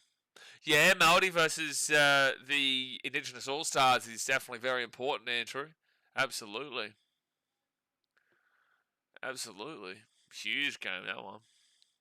15.1 overs down. And Gee. Oh, great fielding to stop that from going for a 4. No, after that one. Oh, well, the Titans game. No, that Titans game was on Thursday, mate. We don't play again until next week, so we've already played our game. We've already won because we're going undefeated. No, Titans game's next week, Andrew. I know it's very difficult to understand, but yeah, Titans game is in round 3. We get to play the Melbourne Storm on Saturday. Okay, so yeah, unfortunately, I know you don't understand it, but I'll help you out. Need the Viet Kung Fu fighting hat. I'm going to buy another one, mate. I will. I'll do it. Next ball from Ngidi. And that is going to be shot, but he's out from Mitchell. He's gone. Daryl Mitchell out on 32. Daryl Mitchell is out on 32. And there's only 3 wickets to go now. No, sorry, 4 wickets to go now. 141 for 6. There's 4.3 overs left. Well, now I'm struggling to see them get to 200, that's for sure. Can you not see the state of your viewers' nationalities? I can see, for the most part, some people have it as private, but because we had the Pakistan series, I would say that I would assume it's mostly Australians. Well, it's obviously mostly Australians, but more Pakistanis than Indian. Again, this is just for a conversation. I'm not actually saying who I'm supporting tomorrow. I couldn't care less who wins tomorrow. I'm just looking forward to a good game. Just like this is. Oh, okay. Cool. The poll is going to screw up, so I'm going to do another poll. Who will win? New Zealand? South Africa? South Africa. I don't know why we're going to play out the NRL season, because Titans are actually just going undefeated. So you get it, Andrew. Finally, you're starting to get it. You're finally starting to get it, champ. Good stuff. Go vote in the poll. Yeah, now the poll will be different, won't it? Now the poll will be different, won't it? That's going to be a top ball, because you'll just go vote like the good little sheep of the team that's leading right now, and that's South Africa. The poll was like 65% through 59% for the Kiwis. There is 66 votes, and now, what do you have a look at that? South Africa's now 60%. Well, you have a look at that. Until the grand final, where the 30-year drought will be broken. Yeah, well, Gold Coast franchises haven't won, and especially in that 30 years. So you're right. Yeah, no, the Titans do probably get the job done there, and that'll be swung on for a single. Andrew, are you on the same wavelength as that Muppet entertainer who came in here demanding that we believe the Eels win the premiership, and he actually meant it? Like, you can ask the chat here, you can ask Jay and the lads, like, he genuinely came in here during a cricket stream and was demanding us to believe that the Parramatta Eels win the premiership. And I said, mate, I'll give you credit, the Eels will be a better team, but they're not going to be winning a premiership. And he cried until the cows came home in the chat saying they're going to do it. Can you believe him? So Mitchell Santner on 2, Neesham on 1, Longiangeli will get a single for Santner. He'll be on 3, it's 143 for 6. There isn't a way he genuinely believes it. He does, though. I know him. I know this man. She says, don't you bet sometimes? I used to, mate, but I realised I had a gambling addiction, so I stopped it. It's way too easy with how much content I produce here that I'll bet on games that I'm doing, and then it will impact the experience for you guys based off of the bet that I make. If I go and bet on New Zealand, then I'm going to be ultimately looking at it through a biased lens of New Zealand. If I go and bet on South Africa, I'm going to be ultimately looking at it through a biased lens of South Africa. So I don't feel like it's fair to the viewer from New Zealand or South Africa, or just in general, because I'm going to be looking at it from a biased lens. So that's why I don't bet anymore, and I was also going down a path of which could have been really, really bad, was really, really bad. So that's why I don't.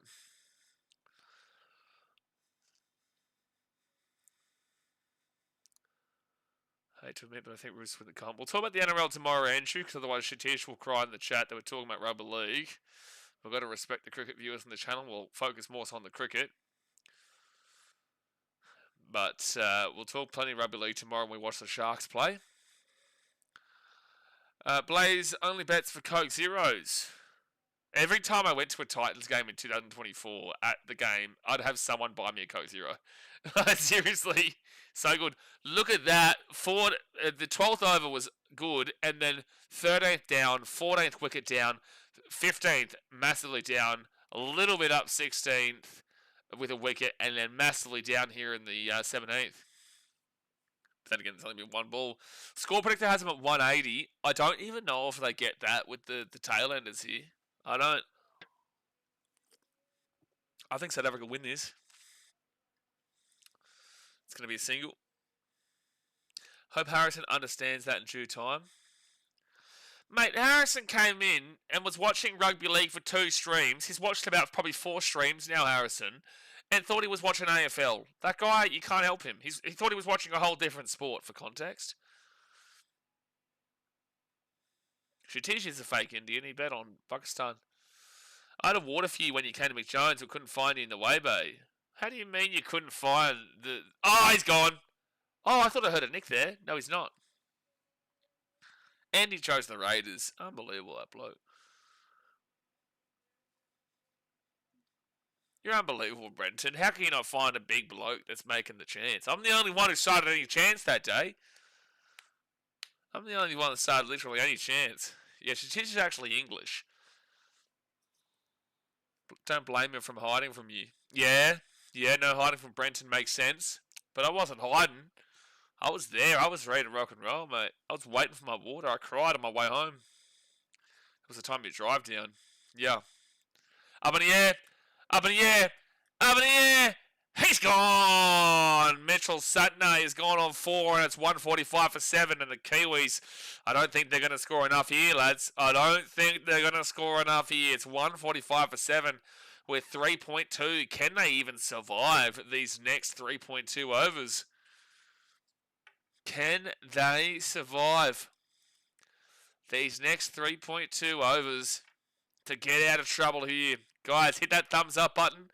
Subscribe if you're new around here.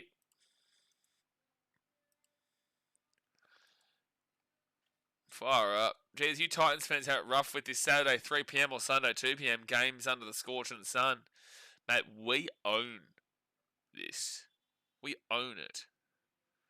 Mate, what do you mean? Have it rough with the Saturday 3 p.m. or Sunday 2 p.m. games under the scorching sun? Mate, we own this shit. We're never losing a game again. Why don't you understand this? I don't get it. It's starting to annoy me how people don't really comprehend the state of the game where the Titans may never lose ever again. Ever. Ever again. And it says, now Blazers gets his girlfriend to bring up a Coke Zero. No, I still go up there to get the Coke Zero. I'm never going to be like... I would never do that.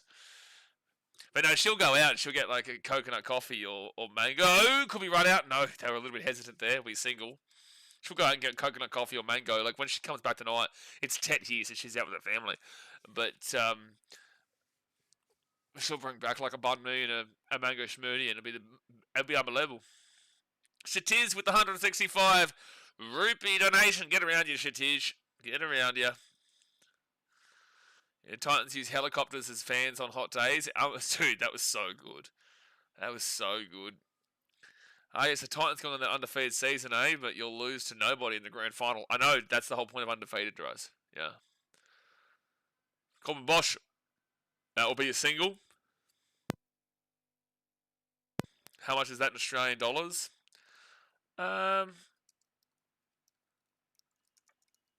It's like $2.60. $2.60 Australian. So Henry on 1, Neesham on 3. Oh, Jay, it's not 16 cents. Give it a rest. 16 cents is crazy. 8.65 is the run rate. They've got 3 overs here. They've only got the 3 wickets, though, the Kiwis do. Only the 3 wickets left. You can help yourself to a chocolate blaze. Mate, in Vietnam, that'll get me going for the next 14 days, two weeks. So tomorrow, West Indies versus Nepal in Mumbai, USA versus Namibia and Chennai, and India versus Pakistan. Never heard of coconut coffee until you stream, Andrew. It's the greatest thing of all time. One day when you go to Vietnam, you'll get it. If you ever go to a Vietnamese coffee place in Sydney, you get the cafeua. Cafeua. And you say it like that, cafeua. Cafeua. Cafeua. That is coconut coffee. Here's coconut milk in your next coffee, Andrew. It's not the same, Jay. It's not the same, mate. It's not good enough. 17.1 overs down. They get 2 off of that dot ball. Jeez, 2 off of that ball from Ramada. And they'll get a single off of this one. So it'll be 150 for 7. They hit the 150. They will get the 150. They can't get a boundary to save their lives at the moment. No, you don't know, Jay. You don't know because you're not being a Vietnam. By the way, 9 for 2. Run rate of 3 in those 3 overs. Once you go to Vietnam, Jay, you get it. You start to understand it. You completely get it. Until then, you don't get it. Keep it cricket for the most part here, Duraz. You know the drill. You know the drill. Talk about tomorrow. But that is going to be whacked in behind for a boundary for Henry. And it'll be 154 for 7. They finally bought a boundary. Coconut lattes will be sold in Bondi soon. Actually, I'll Google and see.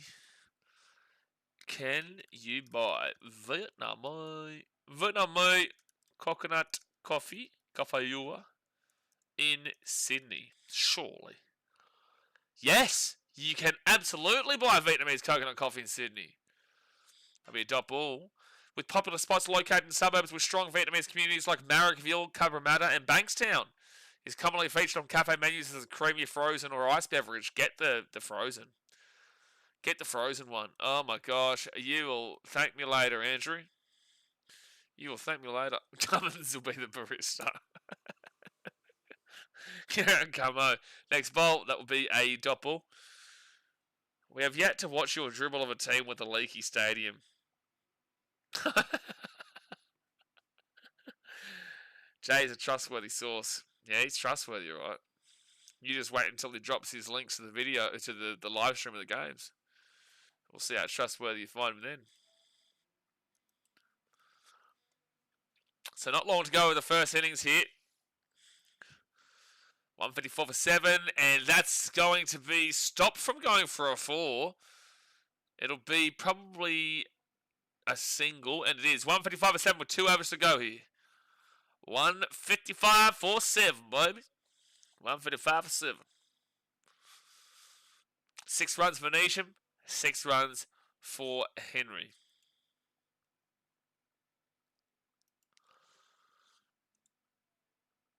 Move that bad boy like that. There we go. It's going to be a good game, but I do think South Africa will just win from here. I do think South Africa just win. Unless they can get 45 runs in 2 overs. I never trust the links. I don't want to see what he watches in his spare time. Well, you just said he's a trustworthy guy. Who is the most polarising figure in world cricket at the moment? Bro with the ICC. What's his name again? Indian dude. What's his name? Forgot. My brain isn't braining right now. It's going to be a single. Abrar Ahmed as well. Abrar Ahmed for the way that he carries on after every wicket, even against Minnow Nations.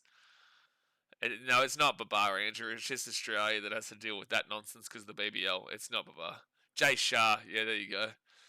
Jay Shah's a big one. But no, I'm going to go personally Abrar Ahmed because the carry-on he celebrates with after every single wicket against anybody. Just tell them there is a 200 rupee entry fee. Oh, I'll get some of my friends here tomorrow for the game. I just hope Pakistanis come. Yeah, get him in, Shatish. Get him in. Are they good with banter, though? Do they understand the old Aussie banter? All Jays are polarising. That's good from you, Shatish. That's good. That's good. He's learning. He's learned. He's slapped Jay there. And that is great fielding. It should be, what, a 2? That is great fielding. They will get 2 out of it, so 158 for 7. Sirata's up there. Nah, not really. Like, we dealt with him, but overall, I wouldn't say so too much. I don't think. Oh, I don't think he's that bad when he's not playing Australia from what I've seen so far. Like, he didn't do anything to the Kiwis. He didn't do anything to him. In the ODI series, 159 for 7, 1.3 overs to go.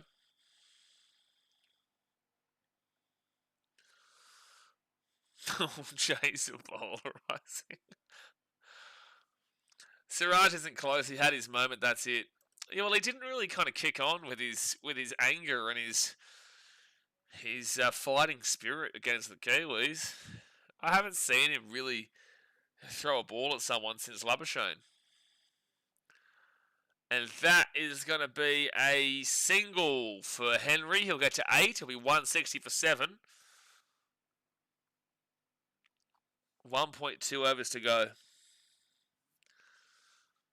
Look, if you can find a way to keep him under 180 or 170, I think that's spectacular here for South Africa. Jay lives in China, Shatish, a place called Perth. Not owning an elevator is polarising. That's also true, Brenton. Oh, that's going to be nicked in behind for a 4. Good shot from Neesham. 164 for 7. Well, now it's like, don't give up 180. Siraj loves a good beer snake. Loves the beer snake. It would have been nice if Afghanistan won, making this game more high stakes. If Afghanistan won, the high stakes of this game would be unreal. China Perth CCP. I did hear that they're changing the headquarters from Beijing to Perth for future reference. Same news source was the one talking about Paddy Cummins getting dropped. That will be a single here for Neesham. He'll get to 14. It'll be 165 for 7 with 1 over to go. 1 over to go. I just don't think whatever they're going to get is going to be high enough. I think South Africa will win this. And I said it earlier today. I felt that whoever won the toss and elected to bowl and chose to bat second would win, because I felt like it was usually a chasing pitch. And I feel like it is a chasing pitch. But then again, in T20Is, the team who is bat first has won 4 out of 4 times at Ahmedabad. Our leader shot 18 holes in 1. Xi Jinping did not do that. I don't believe you. That's not propaganda over here, son. Anthony Albanese, though, that guy, every single hole it took him about 20 goes. Every single hole it took him about 20 goes to get it in the hole. And he still didn't get it in sometimes. That next bowl, so the final over is going to be done by Corbin Bosch. He's 1 for 25 with that bowl through 1 for 24 through 3.1. Kohli isn't the type to calm others. He loves that fire and aggression. Yeah, as if Kohli told him to calm it down. Kohli literally shoulder barged a 19-year-old kid because he was showing that to Bumrah and Siraj that Sam Constance is daddy. 5 balls to go. Oh, they turned down a single there. That's why they didn't get to 25. They turned down the single from Neesham.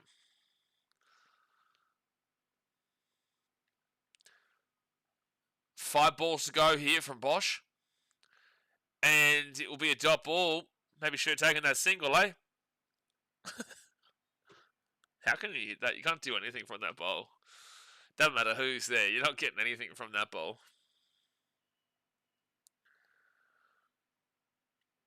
Neesham 14 from 12. Henry 8 from 7. I just don't know why you're not just taking the single, eh? It's actually funny looking back how a 19-year-old managed to get under the whole Indian team's skin. Remember when last over of the day, Izzy got out and Bumrah and the whole team was in Constance face. Well, he got in under the whole skin of 1.2 billion people, dude. 1.3 billion people. That's very wide, but they will get a single out of it. So why you take the single there, but you didn't take the single before? 166 for 7 through 19.3. There's 3 balls to go. Why did he take the single there, but not the single at the beginning of the over?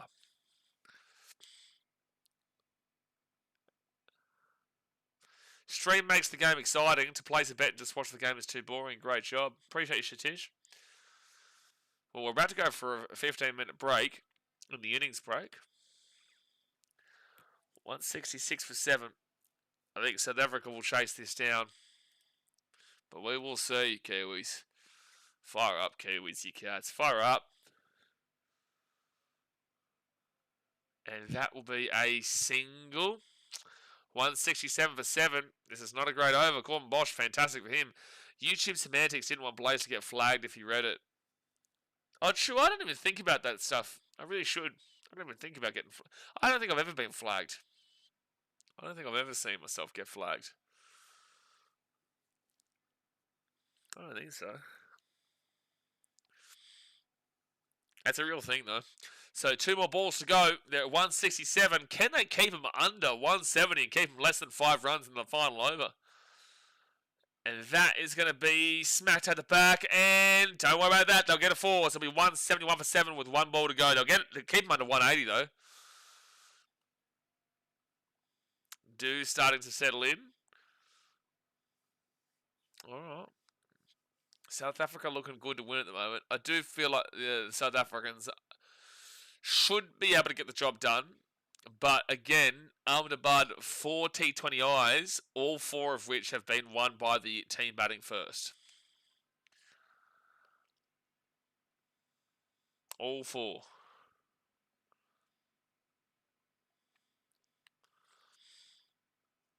Final ball. Can you at least get a boundary here? Can you get a boundary?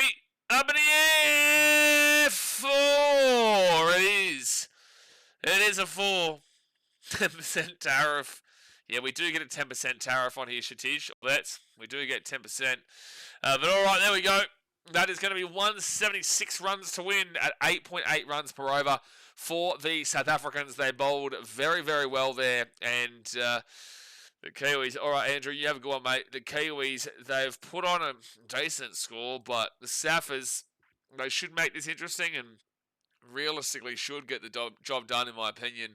But we know cricket's a funny game. It is a funny game, and South Africa will still have a lot of work to do to chase down 175. But guys, I'm gonna leave the stream on, but I'm gonna go bathroom, kick back, stretch up a little bit for the next 10 minutes, and then I'll be back in just a few moments. So do me a favour, hit that like button, subscribe if you're new around here. Don't forget, we smash out the cricket. We've got Pakistan, India tomorrow, plus we've also got 3 games or whatever on Monday and Tuesday, Wednesday and Thursday. We will not miss a game from Monday onwards of the T20 World Cup, so get around that. But alright guys, thumbs up, subscribe. I'll be back in about 10 minutes time.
All right.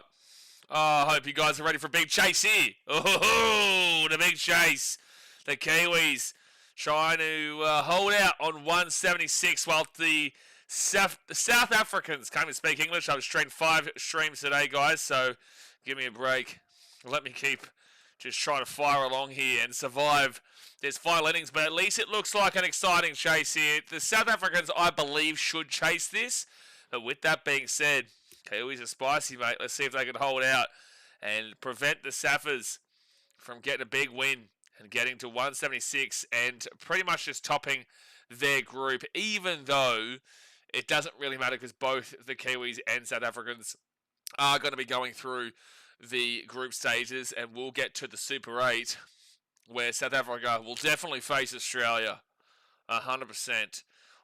Please let Australia get to the Super 8. I don't even care about the fact that it's getting out in the group stages. I just want to see my team play some more cricket games than just against Sri Lanka, Ireland, Oman, and Zimbabwe. Like, to end the tournament on beating Oman will just feel so anticlimactic. It'll just be so disappointing.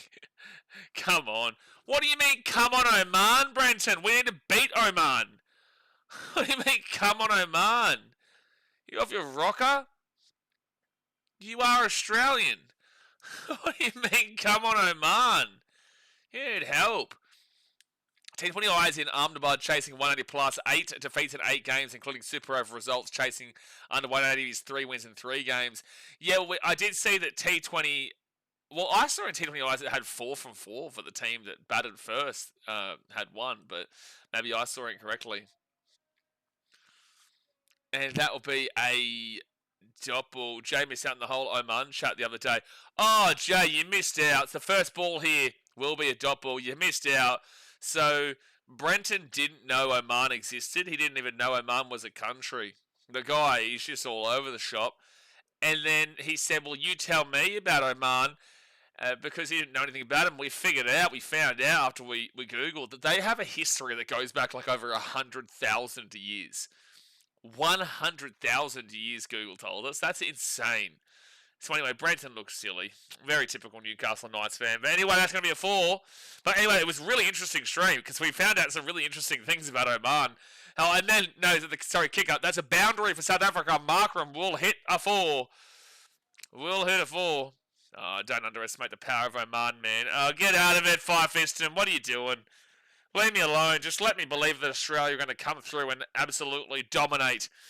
Absolutely dominate to win by 150 runs and put themselves right into a Super 8 group where we're going to slap Shatish's India. Oh my gosh, we're going to slap Shatish's India. Oh my gosh. Could you imagine losing to Zimbabwe and then going and beating India? Oh gosh. Deary me. That says, how did your day go with Bumrah? Solid day, some rain in Sydney, but perfect weather with love around, if you ask me. I don't even understand what's happening in the chat now. I don't even get it.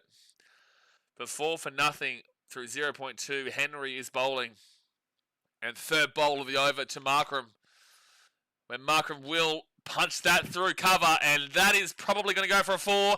That's a boundary. That's a 4 for Aiden Markram. He's on 8 runs.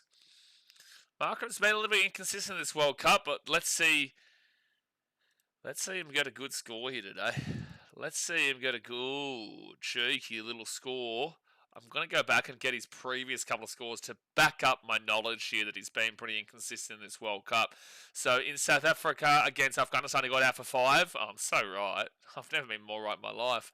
He got out for 5 there, but against Canada, he got 59. Oh my gosh. My knowledge is just second to none. It's like an Oman knowledge. That's how good it is. That's going to be a single here for Markham. We'll get to 9. Everyone expects we are easy fish if we do make it out of the group stage to underdog tag again on us. Derez, I said this before, and I say this with conviction. Give us the underdog tag.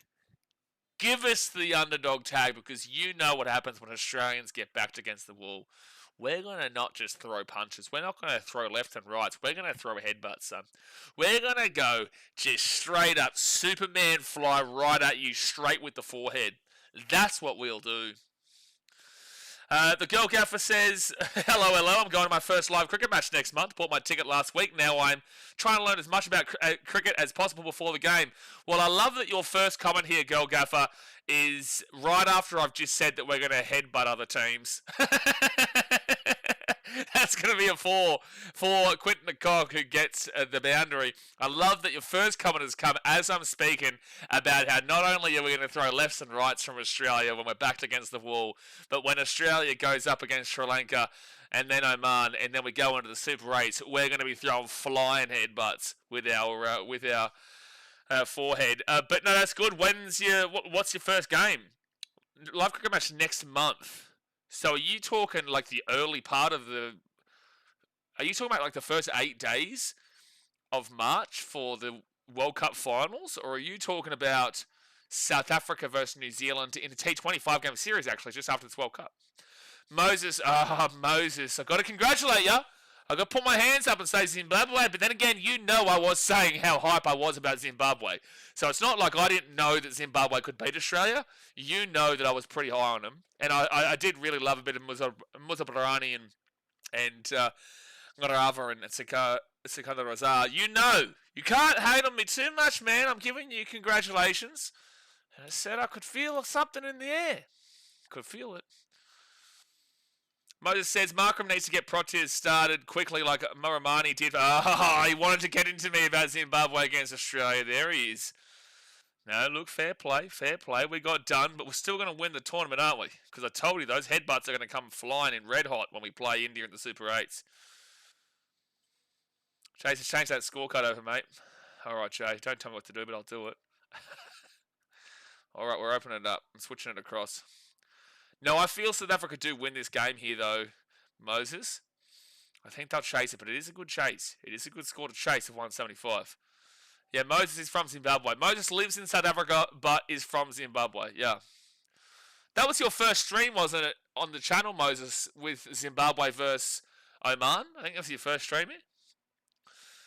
So first ball from Ferguson, and that is going to be absolutely annihilated into yesteryear. The 6 from Aidan Markram gets him to 15, and the Saffers are starting off red hot right now. The Gold Cover says it's happening in South Africa. Proteas women versus Pakistan live in Durban, so I figured I should support the ladies since they reached the World Cup final. I want to meet Laura Waldevart. So I'll put my hands up and say I don't really know a great deal about the women's game, but that's awesome. You know, get amongst it and keep growing the women's game in cricket, and hopefully it's a good one for you.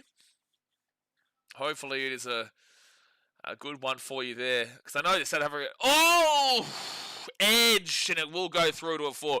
Well, if you have any questions, shoot them through here in the chat. We'll help you out, but that will be hard edged for a 4. He's very lucky. It isn't Test because he would have been gone in slips, that's for sure. He would have been 100% gone in Test with the slips. But a boundary for South Africa, and they are on fire to start off. And the Kiwis, they are terrified as we speak. Sure, I don't know much about the women's ICC, but what are the rankings for South Africa, and what is the rankings for Pakistan in the women's?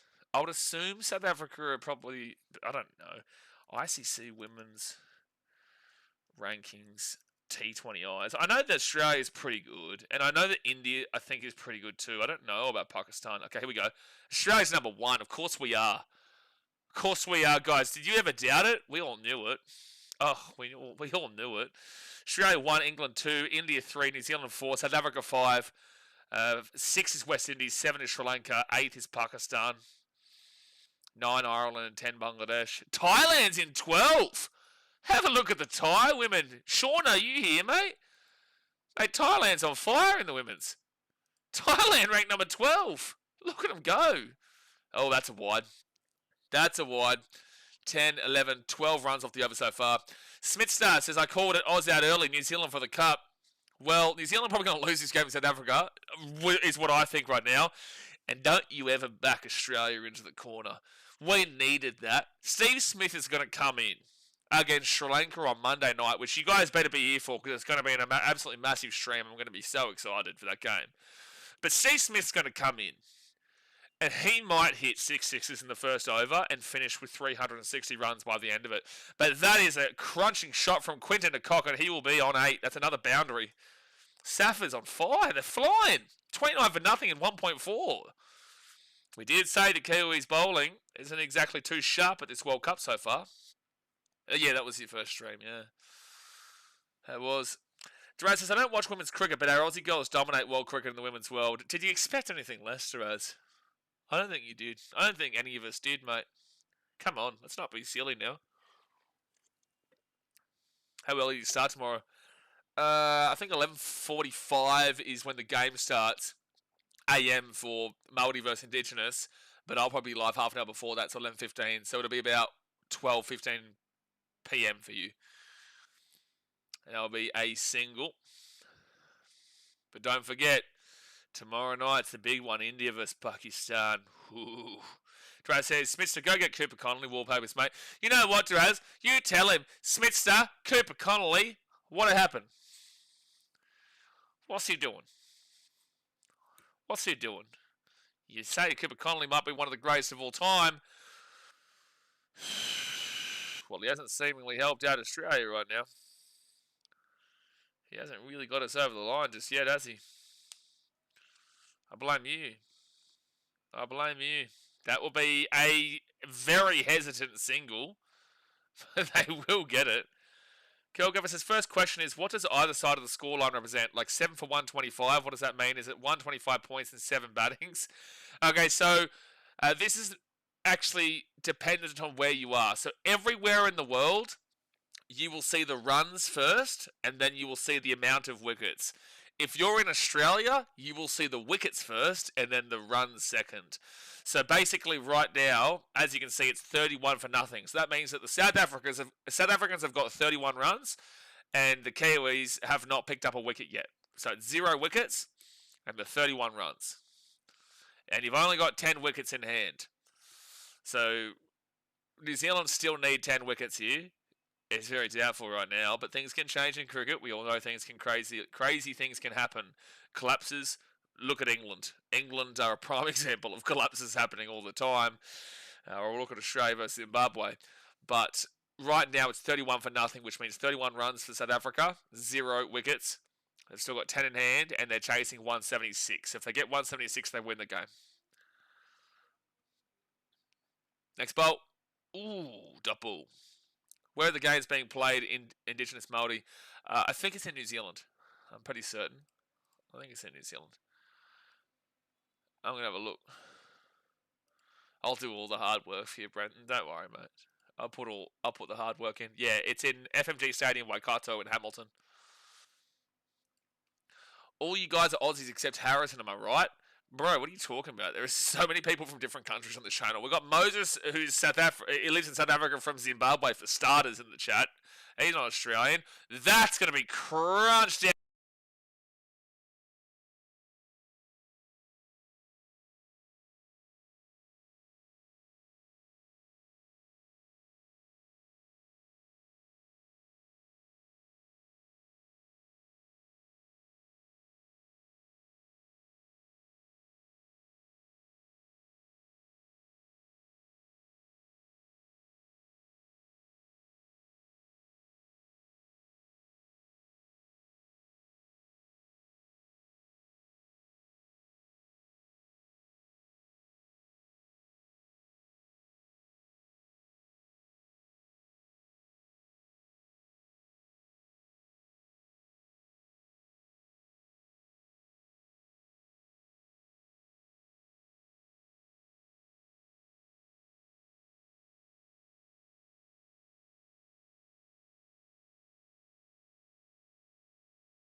Yep, okay, we're back. We're back.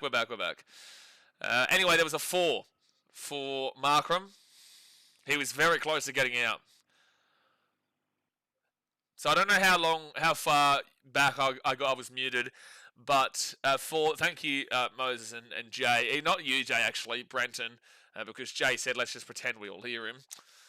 That'll be a dot ball here. What I was saying is we do have some subscribers as well who get a little bit too nervous to jump into the chat because of the banter and the shit talk and the fun, and we have a bit of a laugh. And some people find that confronting because they feel like they're going to be at the brunt end of it. But at the end of the day, the only people who truly get slapped to you are people who are deliberately inflammatory and try to get the reaction out of me or out of the chat and whatnot. So don't ever feel like confronted to get involved in the chat, man. It's all good fun and it's all good laugh. Overall, we're sweet. And overall, South Africa's sweet right now. Markram is crushing it. 41 for 14. He gets another boundary. Bing bong. The girl Gavin says, I mainly watch rugby, soccer, and basketball. And as a South African, the rugby is such a luxury because I always get to sneak into games for free.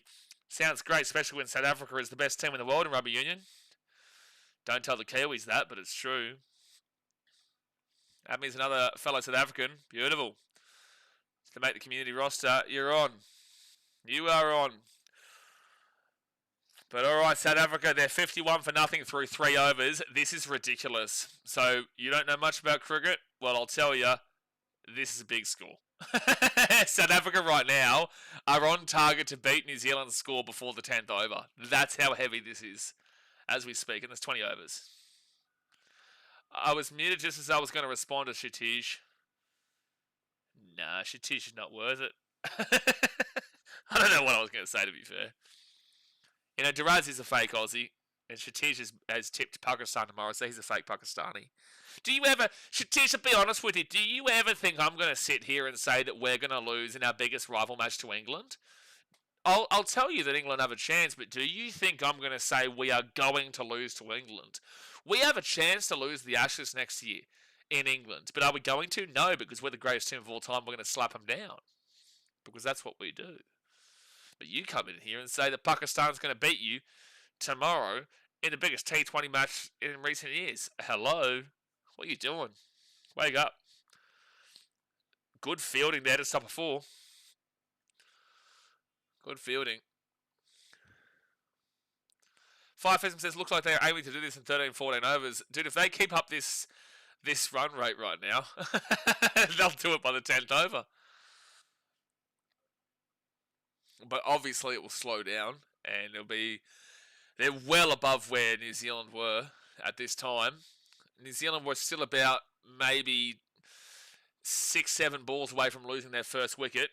And that's shot over the top, and that will go for a bing bong that's a boundary. I did say that I recalled and got timed out for. Draz, mate, you predicted us to lose to Pakistan, and that's not acceptable. Even though we lost to Pakistan. Even though we lost, it was ridiculous. We shouldn't have, because we kept them to a really low score in the first game. I blame you for it. Maybe you're the reason for this bad form. Maybe you're the reason. Next ball from Henry. Oh, swing and a miss. Swing and a miss. She's just trying to jinx Pakistan, I believe. So Fire Fist him. I love that you think that, but he's not. He's actually giving you a genuine prediction. And the reason I know this is because on Instagram, on BKRsport, if you're not following, follow it. But on Instagram, he sent me a reel where an Englishman predicted Zimbabwe to beat Australia. He actually predicted Nepal to beat the West Indies, and he also predicted Pakistan to beat India. So he's just getting on his bandwagon and jumping behind it because of the one prediction of Zimbabwe. He's pulled that one, and he's pulled that over the fence. Quinton de Kock with the 6, and it is 61 for nothing. Kiwis, you're going to need a miracle right now. You need a miracle. An absolute miracle. How many points is one wicket? So there's no points for a wicket, Girl Gaffer. Basically, you've got 10 wickets in hand. The runs are separate to the wickets. So New Zealand got 175 runs, which means that South Africa need to get 176 runs. You've just got 10 wickets in hand to get those 176 runs. You just need to get, from New Zealand's perspective, they need to either keep South Africa under 176 runs in 20 overs, which is 6 balls and over. From New Zealand's perspective, they either keep them under 176 in 20 or they bowl those 10 wickets and they get them down, which isn't looking likely right now because we have not seen a single wicket fall. A wicket is a wicket. There's no points for it. There's 10 wickets to get usually. What do you mean usually, Duras? What do you mean usually? Oh, unless you're Australia and don't send Zampa out against Pakistan. Even though apparently he did have a groin injury, but he was miraculously fine when we played in the World Cup. And apparently he was going to be fine for that warm-up match against the Netherlands as well.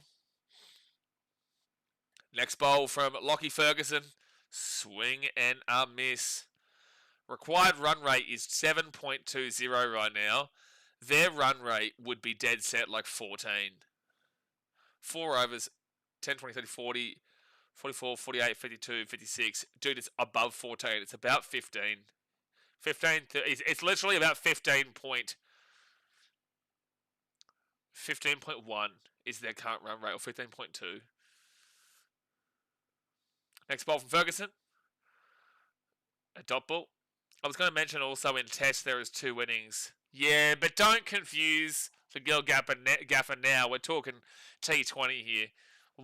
At one time we'll get down the T20 and the ODI and the Test path, but right now it's just T20. So don't confuse. You're confusing, Jerez. Just keep it T20 right now. Actually, we should clarify that it's a T20 game that Girl Gaffer's going to. Oh, that nearly went onto the wicket. That nearly went onto the stump.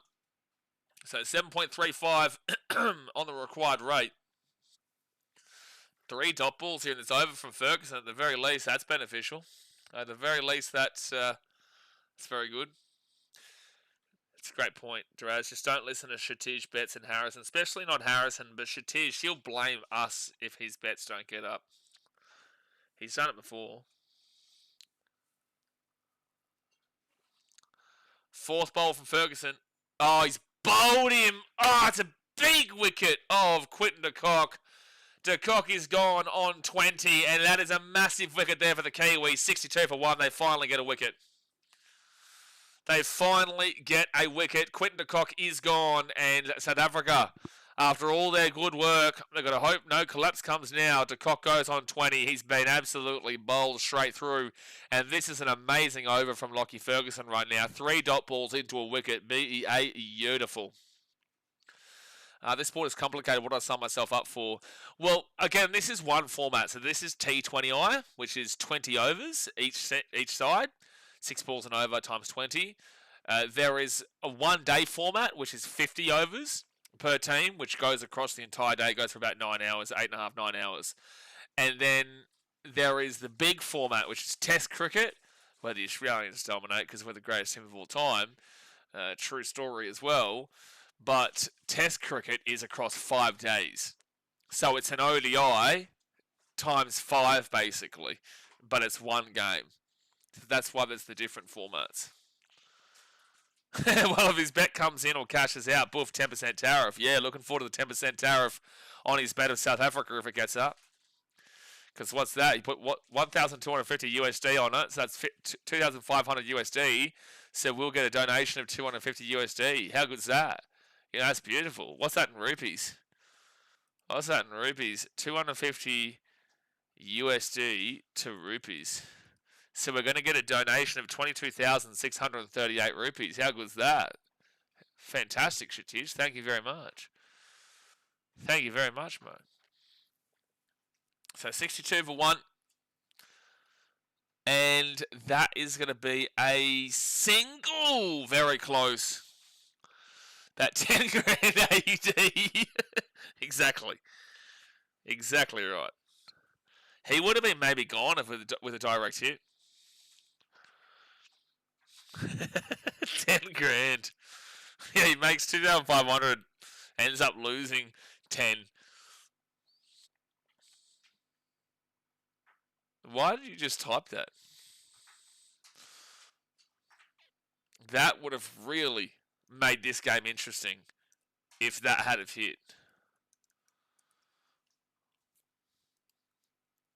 That goes through for a 4, finds the gap, does Aiden Markram, and it's 45 runs for Markram. Blaze, is Paul permanently hidden? Have not seen him since the Afghanistan game. No, he's not hidden. He was only timed out for 24 hours. He might have got pissed off though, but it's his own fault for that. But no, he's not hidden. To be fair, since that game, I think that was the last. Yeah, that day was the last day we were streaming cricket. We didn't stream yesterday, right? And that was on Thursday. So he wouldn't have been here for any of the rugby league. He was just here for the cricket. So he may have got pissed off. He might be here, or he might be back on Sunday.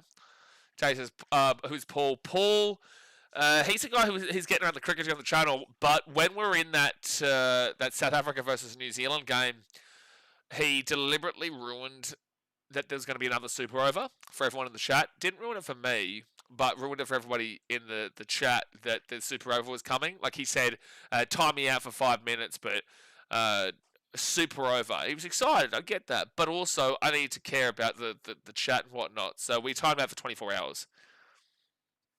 I said, nah, that's not cool. That's not cricket, bro. Best way to stop a team from scoring wickets is to take scoring runs is to take wickets. You are right, Five Piston. I didn't even think much of it because I was like, how can he be 2 balls ahead? So I felt he was joking, and then boom, it happened, and I laughed. Yeah, valid, yeah. And that's why he got timed out for 24 hours. No, I reckon Jay would have hidden him. I reckon Jay. So many. Brenton said this the other day as well. We're too nice to people. Brenton and I are too nice to people. Jay would have just slapped him into a hide. He would have just said, nah, I'm not having this.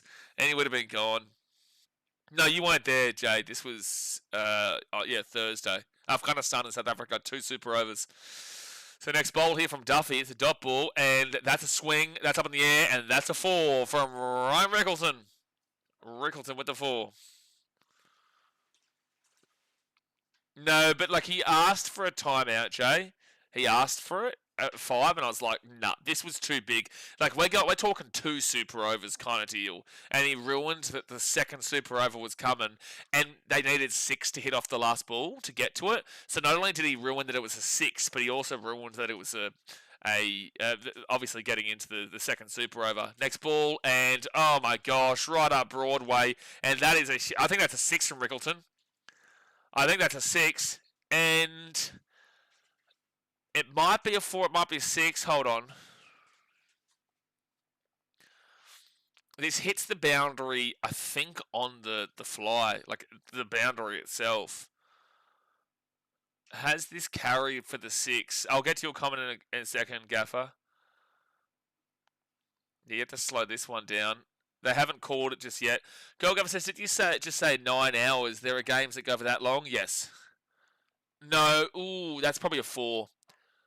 Oh, no, maybe not.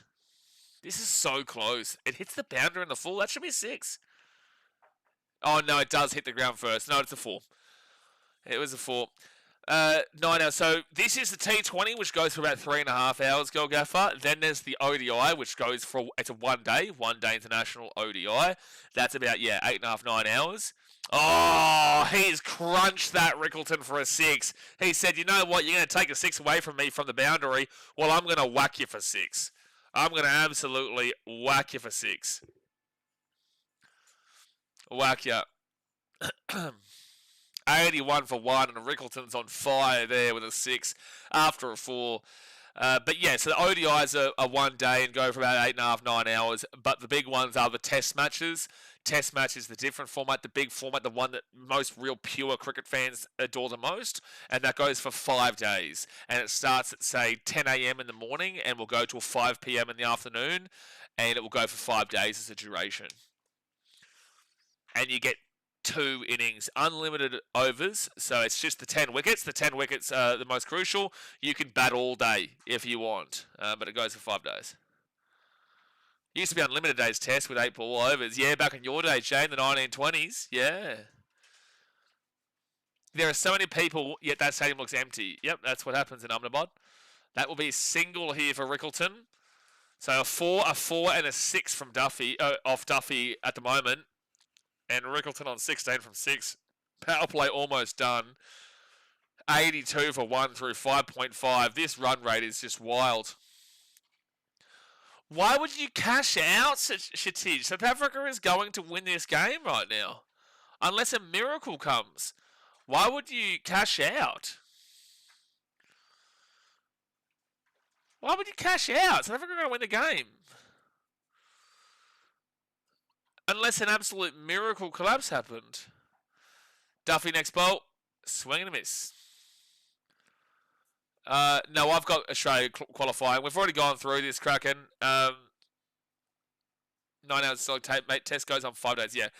No, we've already gone through this. As long as we beat Sri Lanka, we're pretty much guaranteed for the top 8, the Super 8, mate, because we've got Oman as the final game, and we'll fix our net run rate there. But ultimately, as long as we beat South Africa, we've got a red rocket chance.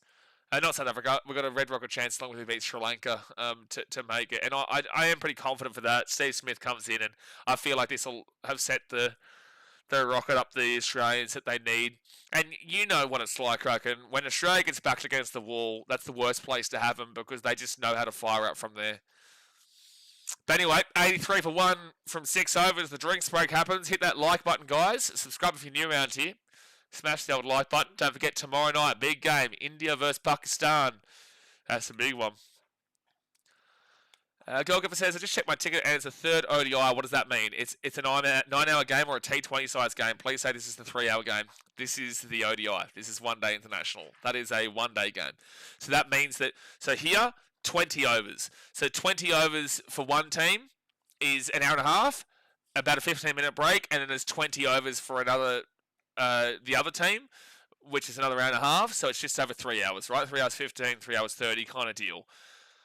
ODI is 50 overs. So what you see here, times 2.5 per team.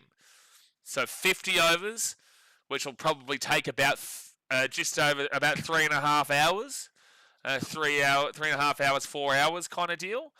And then you have a half an hour break where you go eat, drink, and chill out. And then the opposite team will come out for their 50 overs and chase it down. So 30 ODI does mean it's 9 hours broken into 3 days. No.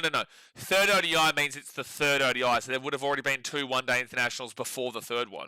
So first ODI is one game on one day. The second ODI is another game on one day. The third ODI is the third game on another day. So they're all individual. They're all exclusive to itself. It's the same series, but it's not the same game. For example, if there's 3 games and you win the first 2, you're up 2-0, and then you go into the third game, it could be 2-1 or it could be 3-0.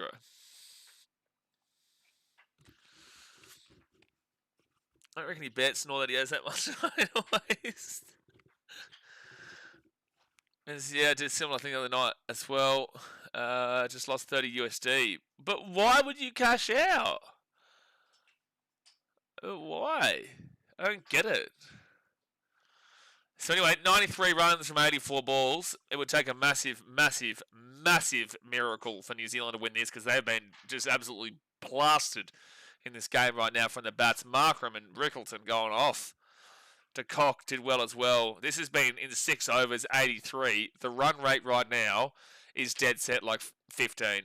15, 30, 45, 60, 75, 90.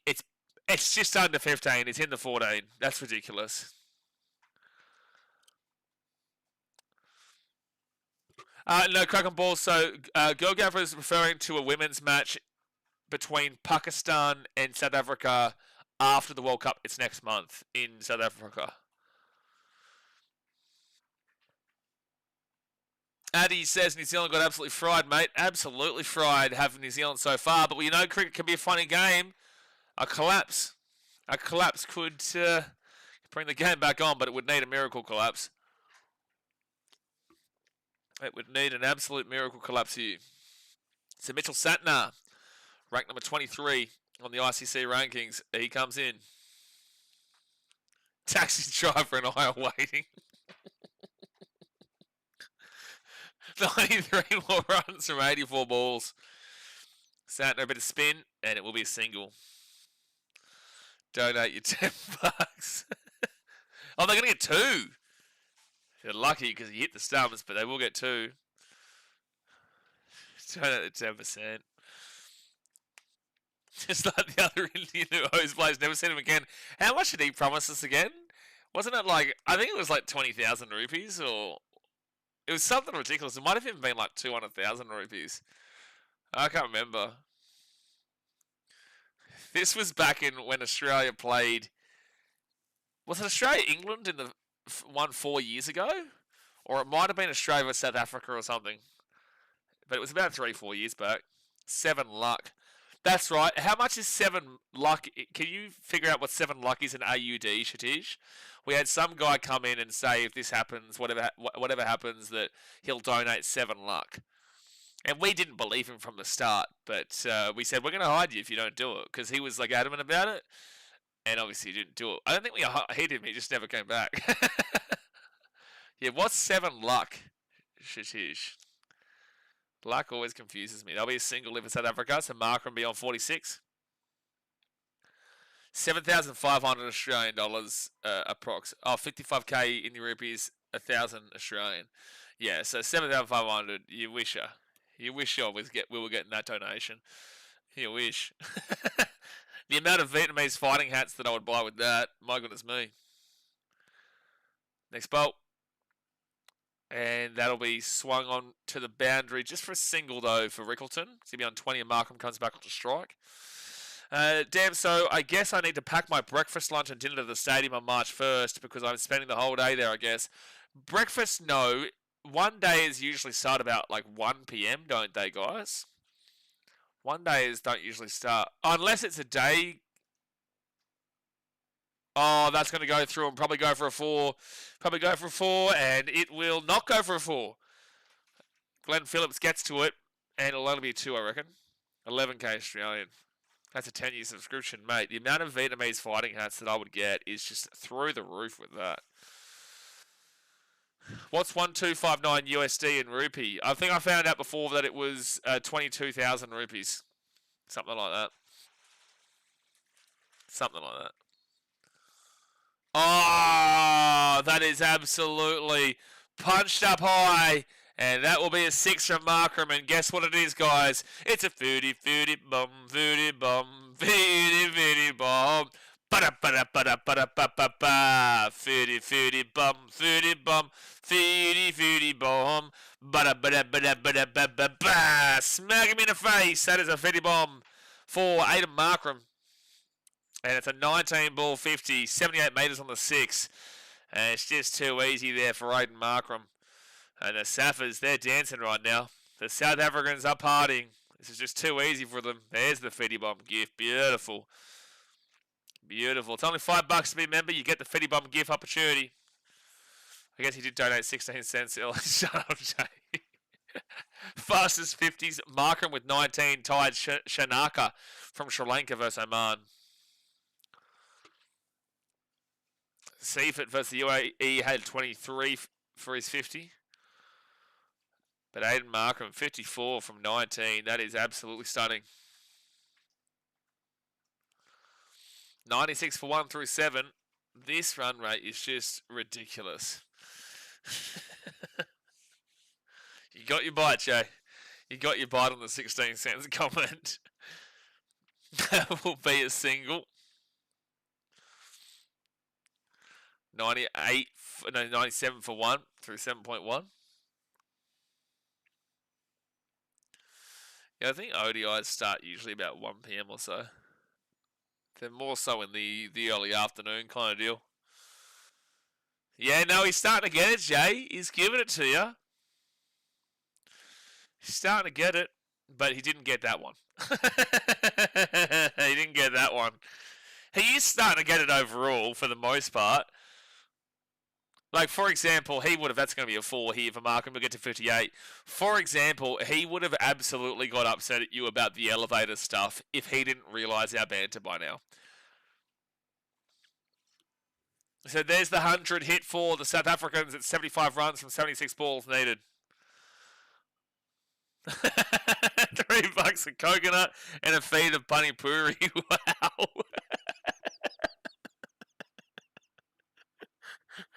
The wow in capitals really brings that. That really brings that.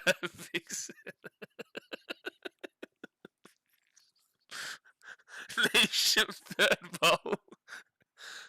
And that's going to be a single. And you said that as sarcasm, that 16% thing, but just clarified. So, I just love the wow in capitals at the wow factor. The capital wows really brings that in. Dude, they are so far above New Zealand in regards to these runs. New Zealand had 4 wickets by now, by the way. They had 4 wickets at this stage and 76 runs or something like that. They were 71 for 4 at this stage. South Africa are 102 for 1. Oh, that's up in the air though. That's up in the air though. Is that a 6? Is that a 6? That is. Oh, he's caught him. Rickleton has gone on 21.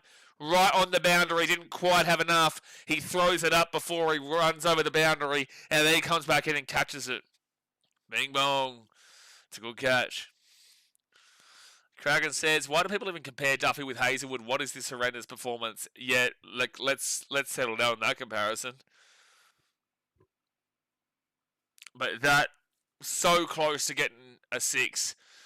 That will be caught right on the boundary. He has to throw it back up and then get his feet back in the field of play, but he does do it. And that'll be 2 wickets. Look at Darren Mitchell, mouth completely open as he's looking for that ball. And they really needed that catch, even though it's not going to do much. But we know cricket can be crazy. We know cricket can change at the drop of a hat. 1 wicket can bring 2, which can bring 3. Duffy being compared with Hazelwood, that'll do me. That will do me, son. 74 from 74.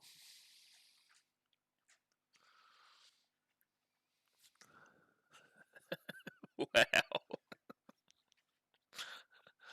Wow. Well, they've got 8 wickets in hand here. They've still got Markram, who's on strike. Well, the highest score at this World Cup right now, unless it has changed in the last 2 days of the first 2 games of the day that I haven't been able to stream, I'm pretty certain the highest score is still from Tim Seifert's 89.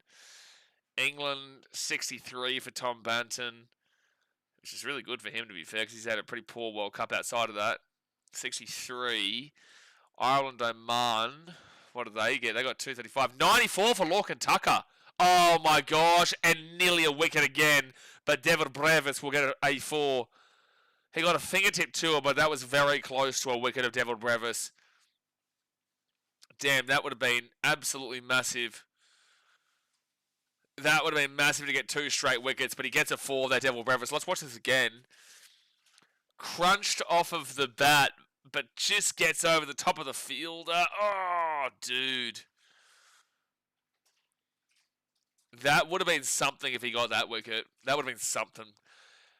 Yeah, wow. So Ireland today had Lorcan Tucker get 94. Or was that yesterday? No. It was yesterday. So Lorcan Tucker's 94 is actually the highest from anyone in this World Cup. 79 is what Makamala. Why did Makamala only play 1 game for the USA, by the way, when he's their best batter? Adverse says, I'm on hour 46 of a 48 hour. I'm on hour 46 of a 48-hour fast. Thought this game would see me through, but looks like it's going to end soon. Praying for a collapse. Good stuff, man. You'll get through it, mate. Don't worry. You'll get through this next 2 hours. I don't know. I don't think this game is going to see you through it all, but you'll be able to. You'll be sweet. Goalgaffer says, okay, so by what you're saying, South Africa is winning since they were 4 for 76 by this time. Okay, so it's hard to say this, but there's no winning per se, but South Africa look like they're going to win. So you can claim it as winning if you would really like to, but ultimately 106 for 2 is so far in front.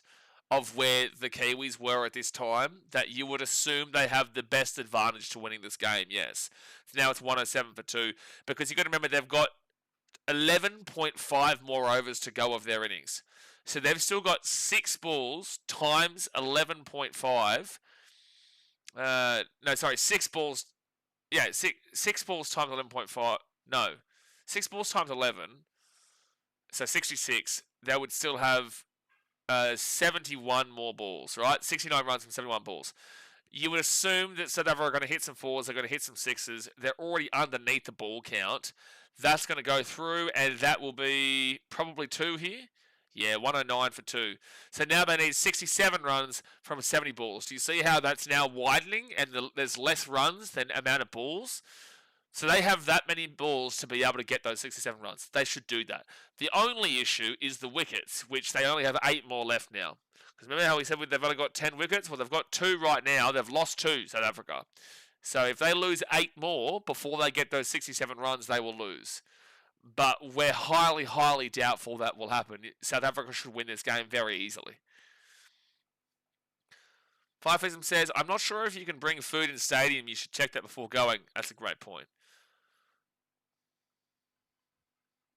If I would have been Blaze, I would have lost my patience. What are you talking about?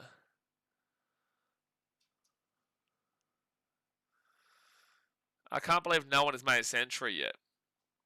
Yeah, it's pretty crazy, Night Eyes. Well, I don't want to jinx it. But I'm not going to say it. But you know what I'm referring to here. But,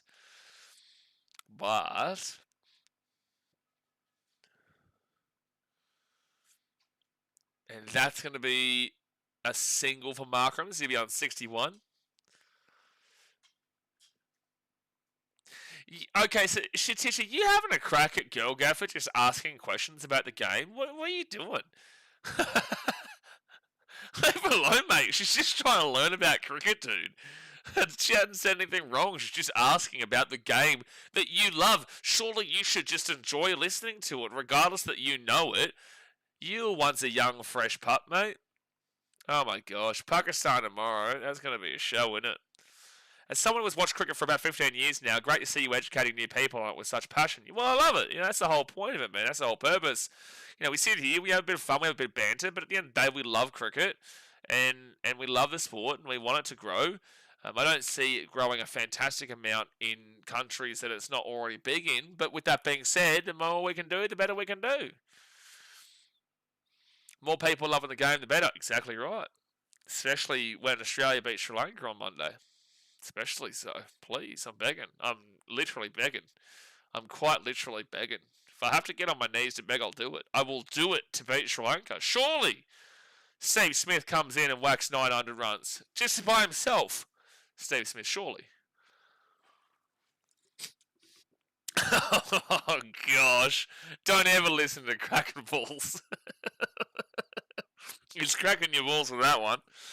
That's incredible. Kraken says, if you're learning cricket, just know that England is the best team ever, period. Oh my gosh. I'll let the chat deal with you. I'm not even going to reply to you. Hey, everybody else in the chat, what do you think about Crackenball's statement there that England is the best ever team in cricket, period? And then says never question that. I'll let everybody else give you an answer to that statement. It's an interesting statement there, mate. It's a really bold statement. It's a really bold statement. How can you say that South Africa are 4 for 76 when they're batting in front of you? Shatish, mate, leave her alone, bro. You find it easy because you've grown up with cricket in India, where cricket is quite literally a religion. South Africa, cricket's not necessarily not a religion at all. Actually, the only countries where cricket is a religion is in India, Pakistan, and Nepal, and maybe.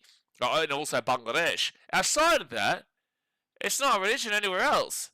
Just settle down, bro. People are learning. People are allowed to learn.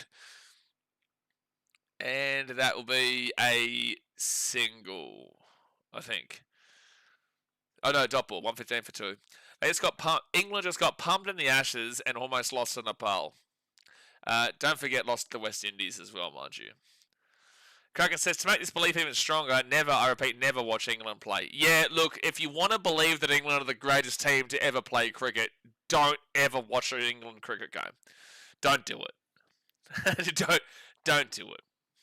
Just don't do it. Do you reckon Usman's action is legal? I think it's legal, but it's definitely questionable. There'll be a single here for David Brevis. He'll be on 10 and Markram on 62. 38 and 40 and in 60, so that means there's only 22 runs that anyone else can get. Don't know what I'm referring to though, because I'm not jinxing anything. I'm not doing it. Yeah, never watch England play. Only Cricket World Cup England won is also by luck. Ooh, that's a conversation that I don't think that Kraken Balls is going to want to have. I don't think so. Bombs even suck at backyard cricket. I saw on Instagram they were losing in the backyard cricket to the Aussies too. Scotland would have toppled England today if they haven't collapsed in the final overs. Yeah, well, if my auntie had balls, she'd be my uncle. So, you know, at the end of the day, that didn't happen. But Jacko loves an if. We know how much Jacko loves ifs here. He's not here right now. Oh, no. Oh, no. As we've gotten Kraken's comment about England, of course Chris Hendry turns up. Oh, no. He says, hi, all. Should you stop being a grumpy twat to the lady? And yes, England are the best team in the world. Love the first part, second part, debate. But the first part, love it. Second part, don't know about it. But well said in regards to the first part. So 63 from 25 and Brevis 11 from 9. Kraken says, 5 for some name one player who can hit a 4 while diving. One player that can hit a 4 while diving? Well, that's going to be Steve Smith. And also Travis Head, and also Marnus Labuschagne, and also Jake Weatherald, and maybe also everybody who plays for Australia. That's going to be a single for Markram. He'll be on 64. Goalkeeper says, yeah, it's true. It's rugby that's a religion here in South Africa, but we do rate the protests from time to time. Well, Goalkeeper, you should get into rugby league. We do cricket and rugby league on this channel, and rugby league's not as big in South Africa. I know it used to be actually illegal in your country until, I think, the 80s or something like that. But rugby league is a great game. You should get behind as well. How did Jude Bellingham bat today? Jude Bellingham bat well today, but Harry Kane, he got out for a duck. It's very, very much expected, however, because, you know, he just doesn't win trophies, that bloke.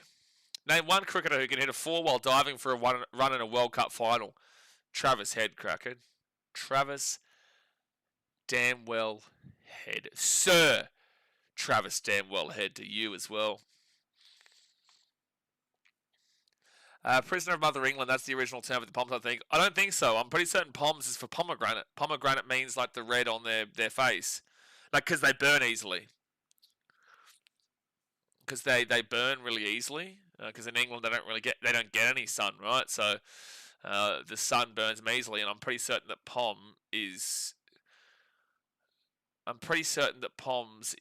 for pomegranate. Could be wrong though. If it's Prisoner of Mother England, sure, but I'm pretty certain it's pomegranate. Can you believe the fastest T20 century was made off 27 balls? 27 balls. Who did that? That's insane. I'm assuming it's going to be against like a UAE or an Oman or something like that. Uncle Google would know.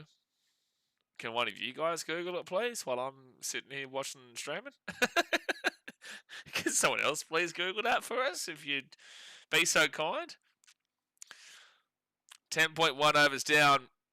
Don't forget to hit that like button and subscribe. We've got Pakistan, England tomorrow. Some rugby league as well with the Multi versus Indigenous game. Plus also, we will have Sharks versus Eels pre-season. Is that Chris Gale? Nah, wouldn't surprise me. Adam versus who's your IPL team? I don't really have an IPL team, bro, but if I was to get behind a team, it would probably be the Rajasthan Royals, which you'll probably laugh at. But the reason being is because I loved Udaipur. I was in Jaipur. And when I was in India, I loved my time mostly in Rajasthan, where Udaipur is. So I would probably say the Royals, but I'm not, like, indebted to the team. I have never watched a single game of Rajasthan play. Hey, Spalt. I'll be here, Doppel. 10.3 overs down. I'll ask Mother Google. What is the original meaning of why Australians call the English pom bastards? Australians called the English poms or pommies, derived from early 20th century rhyming slang where immigrant became pomegranate, which was then shortened. The term likely arose around the 1910s, referencing the flushed, sunburnt cheeks of the new British rivals compared to fruit. So yeah. So basically, because they're the sun, they burn easily in England. When they came over here on the boats, they looked like pomegranate bastards. Oh, Namibia versus Cyprus, 27-ball century. Oh, true. Sahil Chauhan for Estonia against Cyprus. Fair enough. I'm always right, Joe. Never been wrong in my life. The only time I was wrong was actually found out I was right. That's going to go through, and it will be 2 runs here for Devil Brevis. 65 for Markram, 13 for Brevis.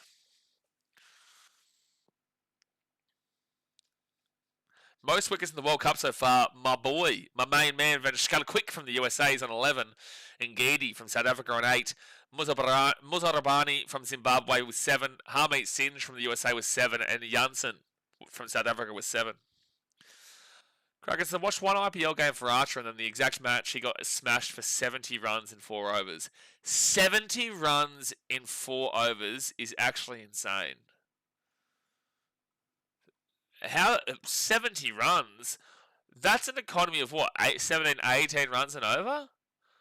10, 20, 30, 40, 47, 54, 61, 68. Oh my gosh, it's even more. 40, 48, 56, 64, 72.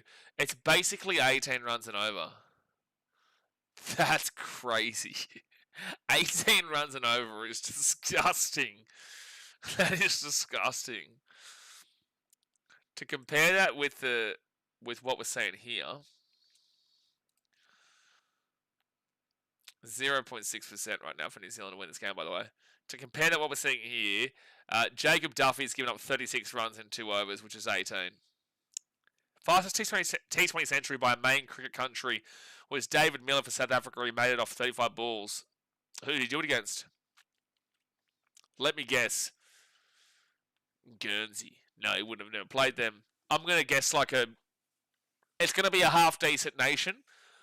It's not going to be like an Italy or anything. It's not going to be like Cyprus. It'll be against like a Nepal or a Sri Lanka or a Bangladesh or something like that. It'll be against one of those guys, because unless it's maybe Zimbabwe, it'll be against one of those guys, I feel.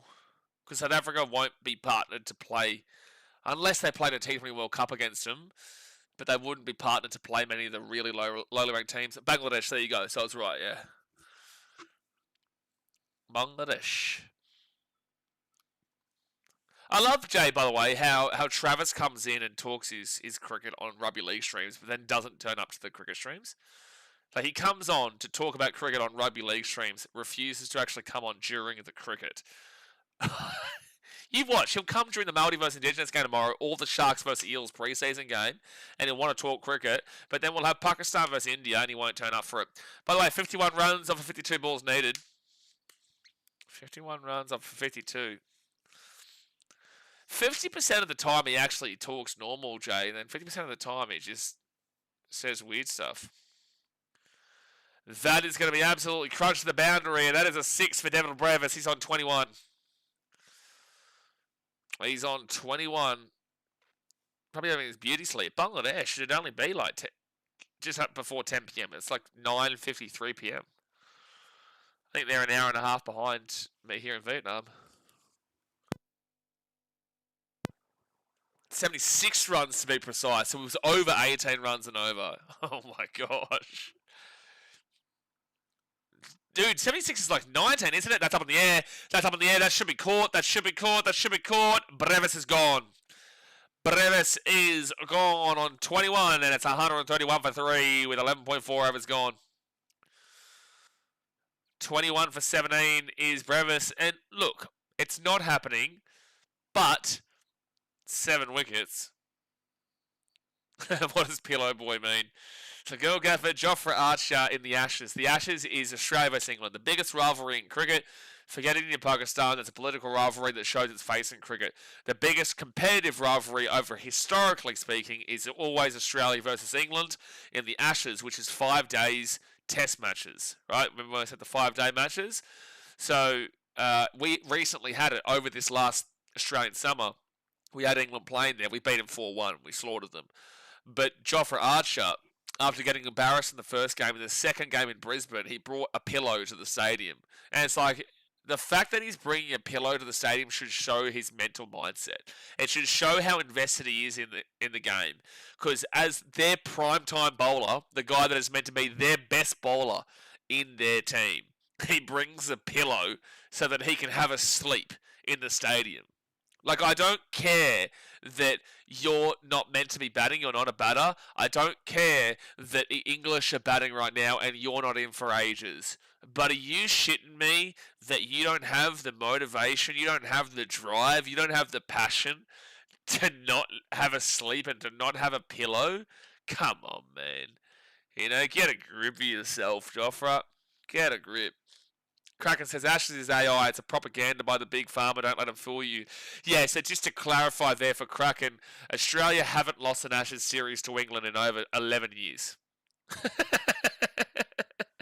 Australia have won the Ashes for over 11 years now. Just a reminder. Just a real reiteration there. Just a real emphasis there. Real reiteration and real emphasis there. Just really making sure you understand the reiteration and re-emphasis there, Kraken. Just trying to make sure everyone understands the game well and truly. You know, we're an honest and very credible channel here. We only talk serious. No jokes, no banter. It's just statistics. It's just facts, and it's just real. And really, really shit for England. That's the realest part. He did bat well a few times. No, he's very good in the bats. Too bad that he wasn't actually a batter, but he was very good in the bats. He was. I'm actually surprisingly not as tired as I thought I would be after 5 straight streams today.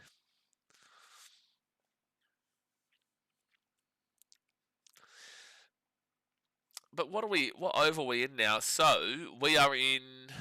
We're 12 overs deep. So 8 overs to go here for the Kiwis if they can try and hold out. It's not about the 8 overs left. It's about they have to get 7 more wickets. They must. They must.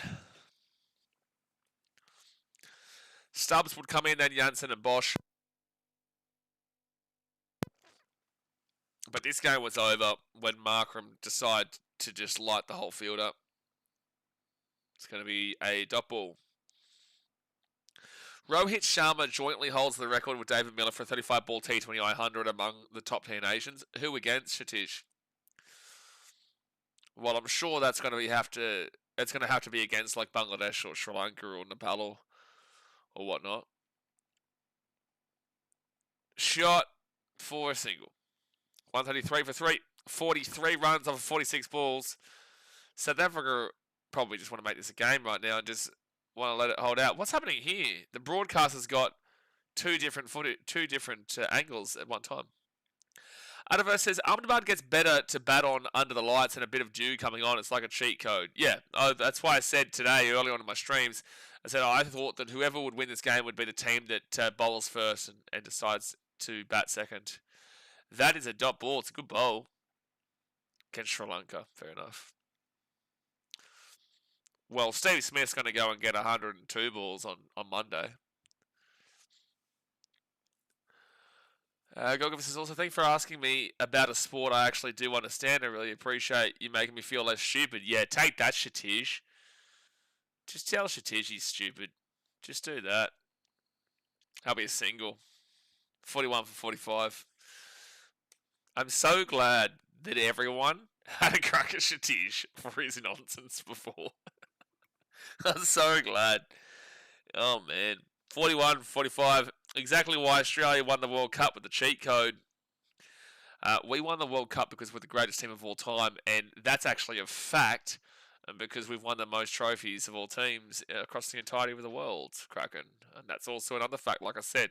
No jokes, no banter, just real shit for England. Just real. The only format we don't have the most World Cups in is T20, but overall we've got the most cricket trophies. And also, in Test cricket, we have literally got the trophy from every single one of you cats right now. We have got the Border Gavaskar trophy from India. We have got the Pakistan. We have got whatever that's called. We've got whatever the Bangladesh one's called. We've got whatever the South African one's called. We've got the Ashes. We've got the Kiwis haven't beaten us in ever nearly. We've got every single one. Every single one right now. You started this, Kraken. You wanted to go down this path, mate. This is what you wanted. You wanted to test us. You wanted to go down the insult of Australian path. Border Gavaskar. Yeah, I said Border Gavaskar. We got that all right. But I'll be honest with you guys, I am quite nervous because I know that next year could be a tough year. We have 2 away series back to back. India in India for a 5-game test series, and then give it a couple of months, and then we're in England for the Ashes. That is a wild few months. Javit, you said in cricket nothing is impossible for where there's a will, there's a way. You're absolutely right. 7 wickets, 38 runs and 42 balls. I highly, highly doubt it, and I think South Africa wins this game well, but things can change very, very quickly. 1 wicket can bring 2 wickets, which can bring 3 wickets. And Travis says, we cooked. Mate, Travis, you're from Bangladesh. You're not playing or not? You're not playing or not, champion? I'll be single. It's more blessed to give than to receive. Don't you use the Bible against me, Kraken. Don't you use the Bible against me. Adverse says, Girl Gaffer, I just subbed you. You're my go-to news source about women's football now. Also, do you think your men's team will hang on or bottle it? Oh, you create content. Oh, good stuff. Get around it. Are you going to vlog it then? You're going to vlog when you go to your first ever cricket match? I don't even care about Bangladesh cricket team. Come on, be patriotic. Get behind your boys. Get behind your boys. That's going to be a single here.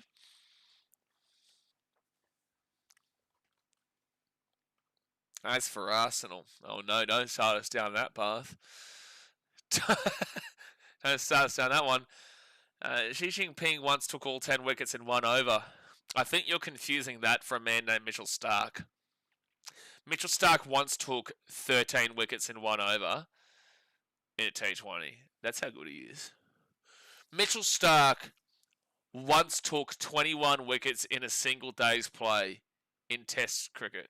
That's how good he is. And if you're about to say, well, there's only 20 wickets that you can actually get in Test cricket, you can't get 21, that extra wicket just shows you how good he is. It's not possible, but with Mitchell Starc, it is possible. Through Mitchell Starc, everything's possible. Any team under the cosh stays cool, come out the winners. Long way to go in the game, but I do think South Africa should get the job done. But like I said, anything can happen. If New Zealand wins this, I'm going to ask this girl I like out. Adverse, it's Valentine's Day today. Why didn't you just do it already? You've already missed the biggest day of the year. Yeah, vlog the crew game. You may as well.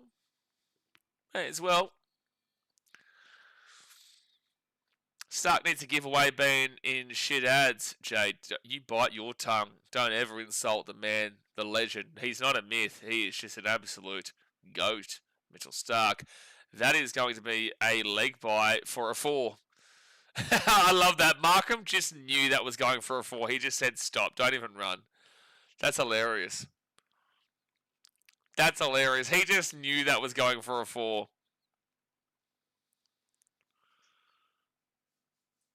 He just literally told... That's hilarious. Watch this again. He doesn't even try to get a bat on this. It just hits his leg. He barely even watches it and then just tells his batting partner, don't worry about it, mate. David Miller, just stay back there. He's halfway down the pitch. He's going for a 4. That's going to be a dot ball, but it's probably going to be actually a wide, and it is. Ian says, no, South Africa World Cup cold. no South Africa World Cup holders in Test cricket. That's the only thing. So you're right about that. When I was talking like that, I was saying between the two, right? So when it came to Test cricket, the recent series was South Africa versus Australia in Australia, and Australia won the series 3-0. You're right in regards to World Test cricket, but when I'm talking about the inter series, right? So you are right in regards to the World Test Championship, though. Oh, Markham dropped very hard catch. So yes, you're right. Not what I was referring to, but yes, you're right. 142 for 3 through 14 overs, 34 runs needed from 36 balls. That's 14 overs down, 6 overs to go, guys. Hit that thumbs up button and subscribe.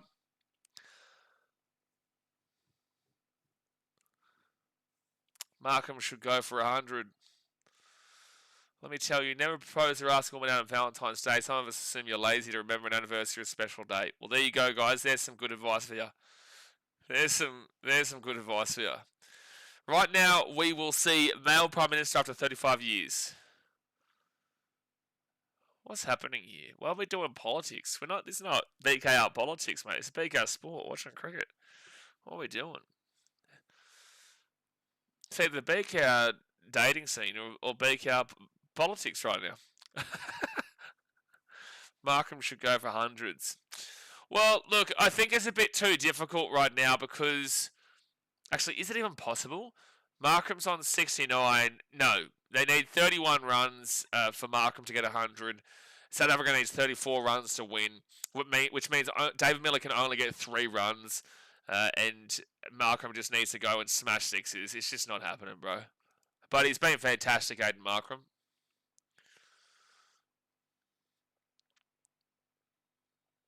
I have Valentine, and she is 0 feet 0 inches. Beautiful woman. Well, I'm thinking that maybe we're going to have to get the CIA onto you. There's something wrong with you. I think we're definitely going to need the CIA, FBI onto you, buddy. So 14 overs down, 5 extras, 142 for 3. Where there's a will, there's a way, we've heard in the chat. Where there's a will, there's a way.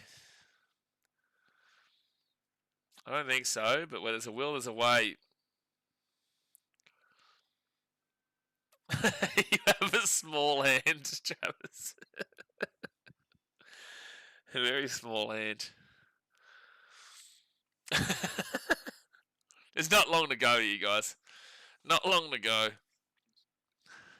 Oh my gosh.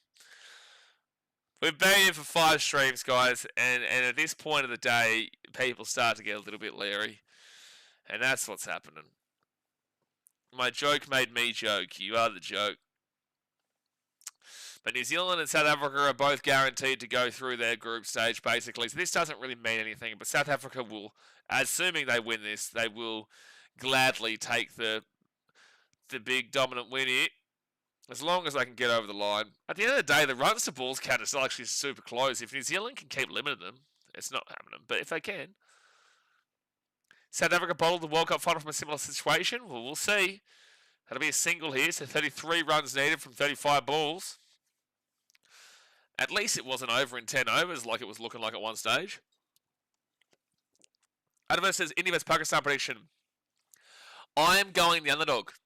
I'm saying Pakistan because it's at our Parramatta Stadium, which is a spin-first stadium.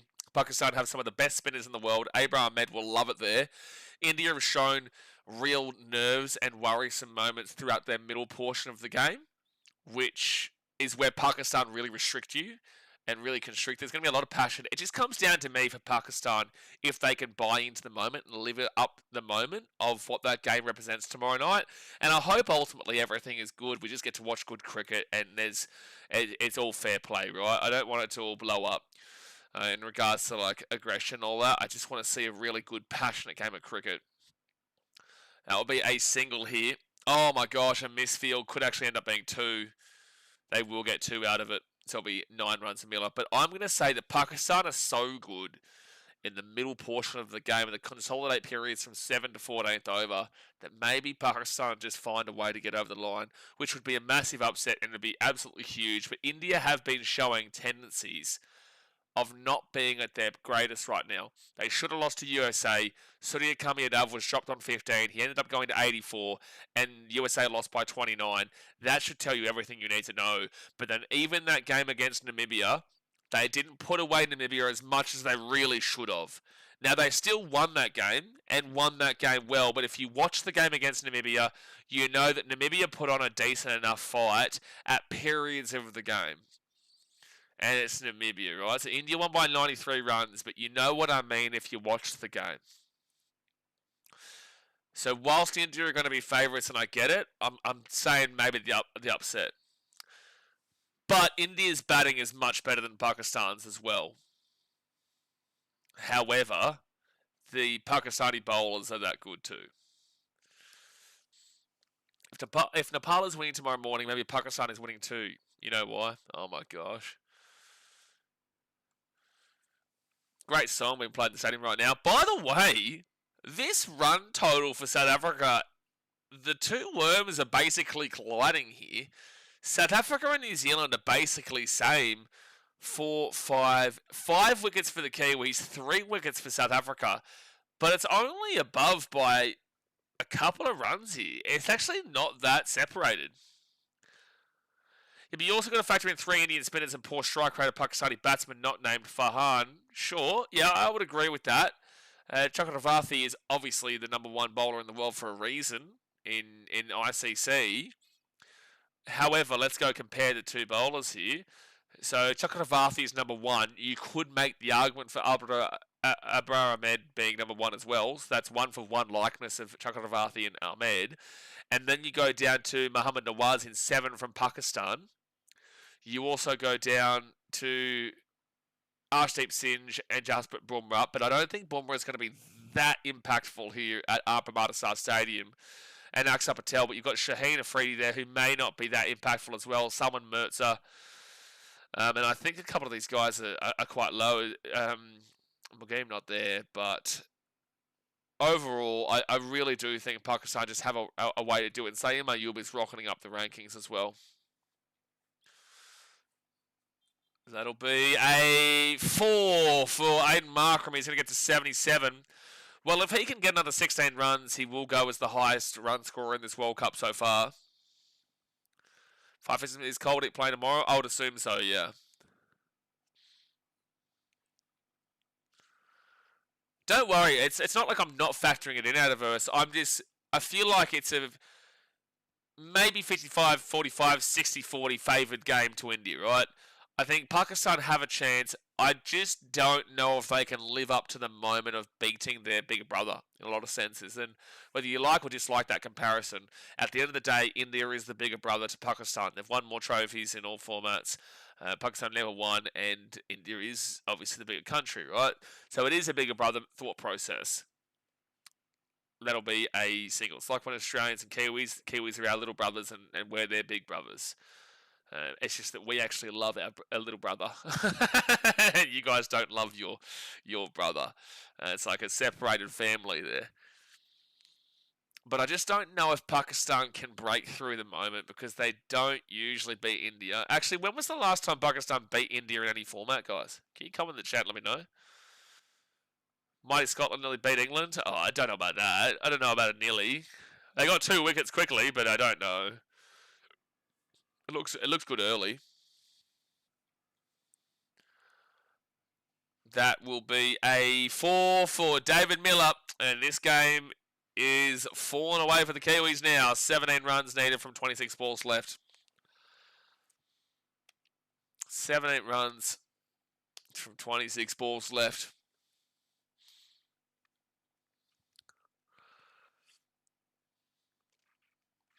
Too easy there. David Miller on 14. And unfortunately, Markram, his team, that's a wide. He's not going to have the opportunity to get the most runs in the tournament. In the early 2000s, Pakistan was big bro of India. Now India is big bro. Okay, sure, but we're talking now.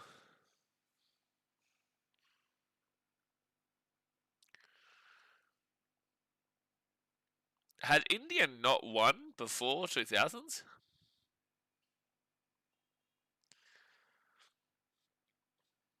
Next bolt. That's swung on. And that'll be a single. 161 for 3. 15 runs needed from 25 balls. Wasim Akram was a weapon.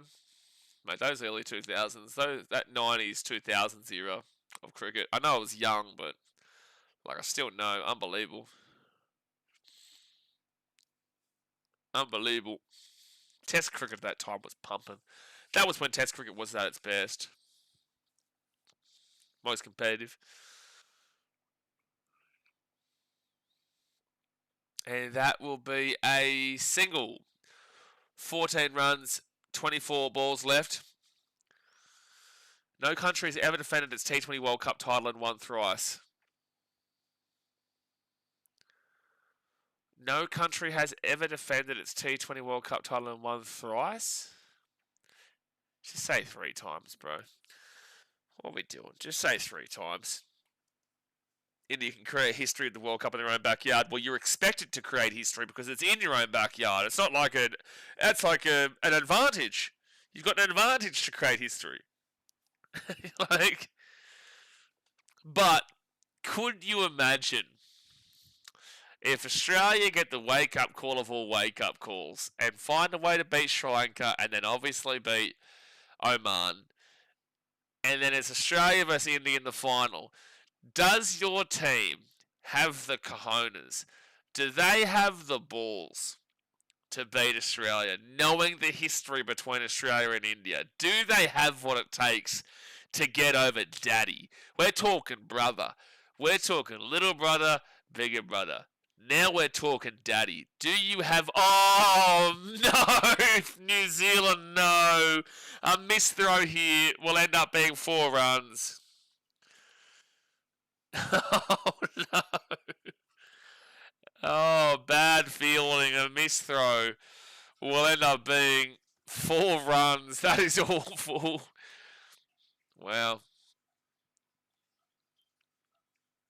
India versus Australia in Narendra Modi Stadium. Could you? Well, if we get through to the Super 8, we actually will play India, and I'm sure they'll probably play that at Narendra Modi, which I would fancy Australia to be a lot better than playing in Sri Lanka. I can't wait for Australia to... as long as we get out of Sri Lanka. But I would have much preferred to have been in a group where we were playing our games in India than in Sri Lanka. Those pitches just don't suit us at all. Sinhalese is fine, but we are too big of a team to play at Sinhalese. Luckily, we're going to get Pallekele, which isn't as spin first as our Permatasar Stadium is. But my gosh, it's just been a nightmare. I don't think Australia has the bowling attack to defeat India this time. Now, you didn't think we'd beat you in 2023 either. The World Cup 2023 final had all the big guns coming Stark and Hazlewood. Yeah, it's fantastic. Did you think that you'd win? Did you think that Australia couldn't win that as well? Don't lie. I know you didn't believe that Australia could win that game. No one did. No one thought it. They were massive underdogs. They'll get a single here from another overthrow.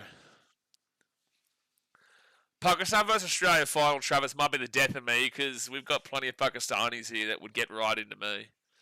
Speaking of history, England created history by beating a European nation for the first time at T20 World Cup. That's well done, Kraken. You know what? I'm proud of you, mate. I'm proud of you, English. That's unbelievable. That's really spectacular. The first time you've ever beat a European nation. Who are the other big dogs in cricket in Europe? I'm just trying to think. I'm going to count them all on one hand. I was just trying to think of like a big team in Europe outside of England. I can't quite think of one right now, mate. Can't quite think of one. Maybe Jersey? Have you ever beaten Jersey before? Jersey beat Scotland. Jersey beat Scotland before the English did. Have you ever beaten Jersey? If you haven't beaten Jersey, you can't say that you're the big dogs of Europe. You can't. You can't do it. You cannot do it. It's not possible. If you have not beaten Jersey, you cannot say that you are the big dogs of Europe, and you haven't beaten them because that's the first European nation you've played and beaten in Scotland. Tell me I'm wrong. Have you beaten Jersey? You haven't. You haven't.